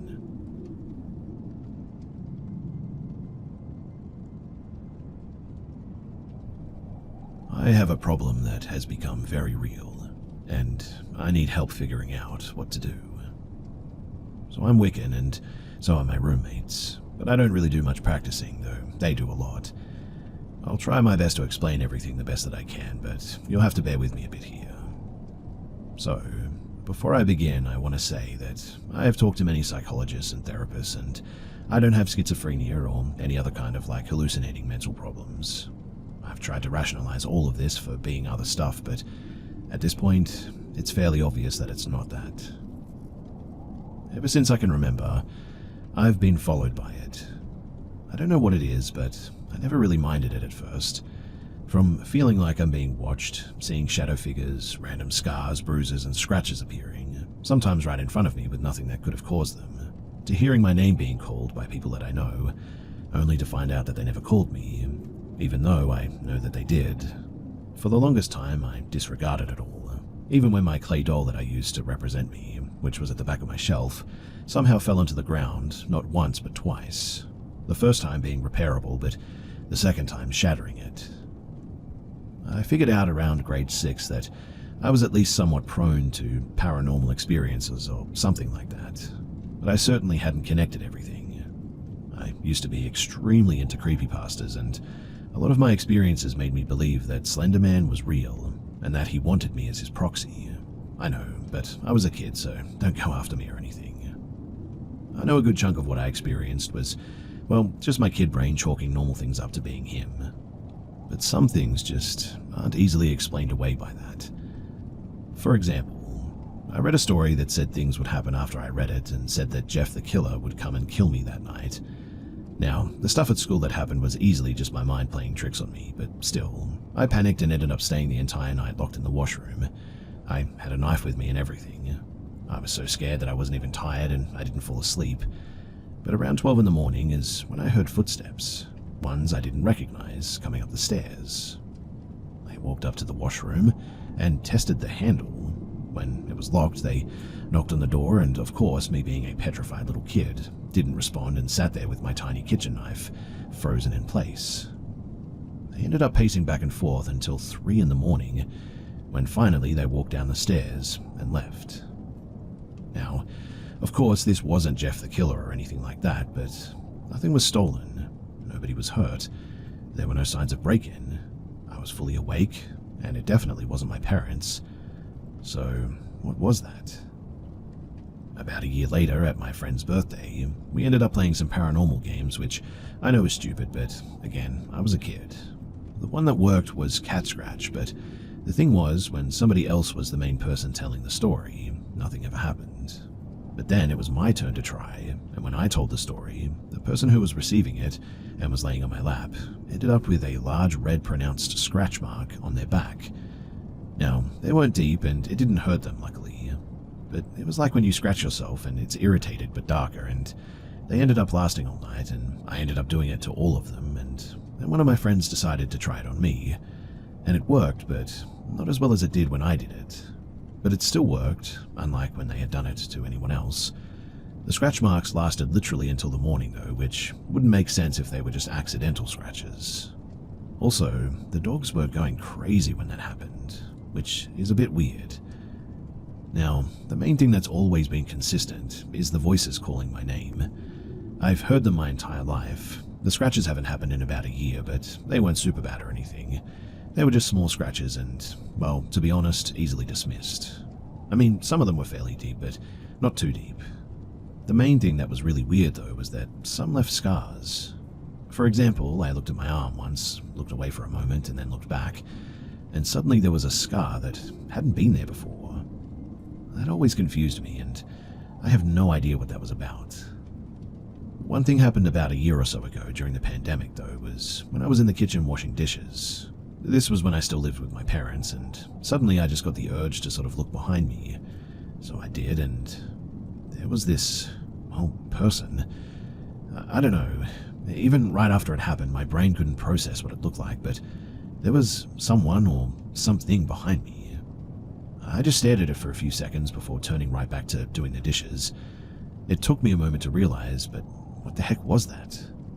I tried to rationalize it as being my brother, but when I quickly turned around again, was there. At the time as well, I definitely was home alone. That was the first time that I ever really saw it. Nothing bad came from it. I mean, it didn't feel like it wanted to hurt me or anything. Sure, the scratches and the bruises and the scars weren't great, but they weren't that bad. They were just light, and really there was not much to them. The voices were confusing, I'll admit, but they weren't terrifying. The feeling of being watched was creepy, but it wasn't unbearable. This year, though, it's been very different. So, I've always had a bit of bad luck. Just bad things keep happening, but this year it has ramped up a lot. Like, I got kicked out in early December and barely managed to move in with my roommate. So much has happened too. My roommate's health has been declining badly over the last year, and doctors think that they've been having seizures. We've also had a lot of pets die this year. 4 rats, 3 birds, and a kitten. Some of the deaths were expected, like some of them were old, but others were definitely strange. For example, one bird was perfectly healthy but was found dead on the floor with no injuries. The cage was open, the water was empty, and the food was dumped, even though I had just refilled everything the day before. I found out when I got home that morning, right at 10:14 when my roommate woke up, that this must have happened. The heater got turned on all the way to hot. Now, we don't turn on the heater. The heaters are always off because we have stuff on the heaters, like actual things. Everyone here knows that it doesn't get turned on, and even then, everyone else was asleep. I wasn't home, and my roommates, they woke up and realized that I had left. One had slept through her alarm, and she had to get to work and be there in like 15 minutes, so they went and woke her up, and she raced downstairs and left literally no time at all. She goes up immediately and was gone. 5 minutes after they woke up, they smelled burning, and when they went to see what was going on, they found that the heater was on, and it was so hot that they couldn't touch it anymore. They went and looked at their thermostat in the room, and weirdly nothing had changed. They looked in the hallway and found that it was completely on hot, fully at the end as far as it could go. And it couldn't have been the cats because none of them ever jump up there, and plus, honestly, I don't know how they would even do that. Also, it just wouldn't have made any sense that they would have been all the way at the complete opposite end. I mean, it would have been somewhere in the middle or something. There wasn't anything that could have knocked it either, and really, nobody would have. Even just the timing doesn't make much sense. I mean, it would have meant that the heater would have turned literally right on when my roommate got up, because it takes 5 minutes for things to heat up, and 5 minutes after that they woke up is when they started to smell the burning. And because of all that, and because of how the only thing that could have happened was something turning it on like that, we were worried that maybe, just maybe, it was now trying to burn down the house. But that wouldn't make much sense, especially if it was the thing that's been following me, because it's never done anything that extreme.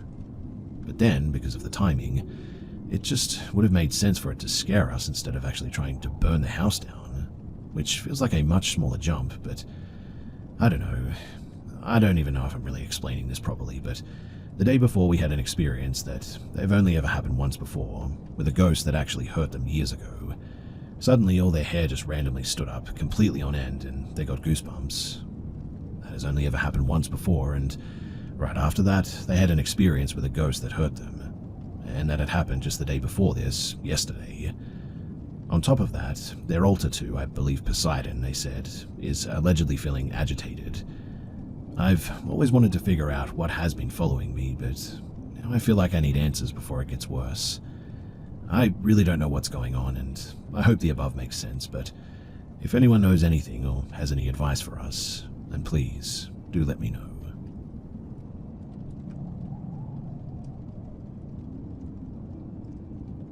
Back in the summer of 2005, or maybe 2006 actually, I was employed by the National Park Service in Washington State. After spending 8 days conducting trail work in and around Glacier Meadows in the Hoh Rainforest, we began the long hike back to the trailhead. My co-worker, he was hiking ahead of me by roughly 5 minutes, setting a brisk pace as we made our way down the trail. As I descended a particularly steep switchback, I noticed my co-worker engaged in a heated argument with a man that he had just encountered.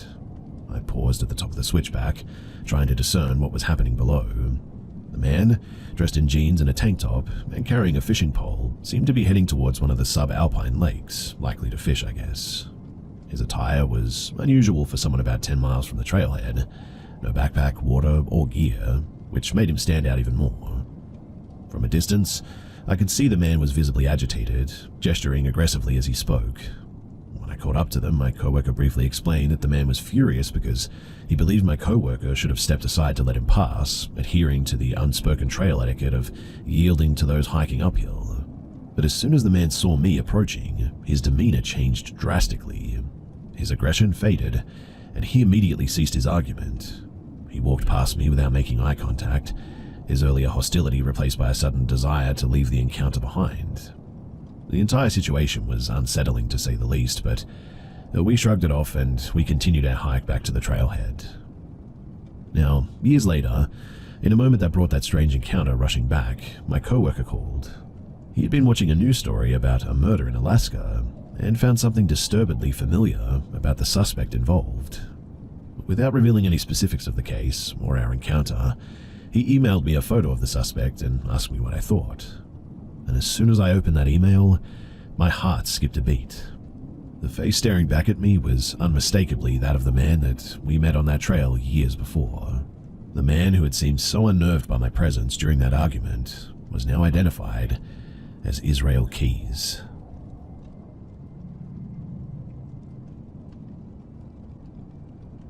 I've always believed in the paranormal. That saying, I still sometimes tend to want to debunk paranormal experiences because, honestly, it's, well, just downright terrifying. This is one experience that still freaks me out, but I sometimes like to play it off as just sleep paralysis, I guess. The experience, it happened late one night in my bedroom. Now, my bedroom was super small and I had bunk beds even though I was an only child. I always slept on the bottom bunk and, like usual, that's where I was. I had finally decided to lay down and try to fall asleep. I was lying on my side facing the wall when I felt like I was being watched. You know when the hairs on the back of your neck stand up and it just feels like somebody's in the room with you? Well, that's the feeling that slowly started to creep up on me. My room was pitch black, and as a kid I had caught myself staring into the dark and seeing things in the corners of my room. But this night, I was facing away from the rest of the room, which was a bit odd. Suddenly, though, the feeling changed to not just being watched, but it genuinely felt like somebody was right behind me. That's when I felt someone breathe down my neck. I remember going stiff because it felt like someone was hovering over my back and breathing on my neck. I had this surge to turn around and see what it was, or if it was just my overactive imagination, but I was too scared to even move. My eyes were still open, just staring at my bedroom wall as I felt the hot air on my neck. Finally, I got up the courage to whip my body around so that I wasn't wondering what was behind me when I heard this deep male voice that said, "Don't turn around." So in the end, I didn't. I just slammed my eyes shut and I laid there in absolute terror until I felt the presence behind me leave, the adrenaline pumping through my dissipate, and then, eventually, I must have just fell asleep. So, I need some thoughts on what you guys think, if whether or not this was sleep paralysis or a genuine paranormal encounter.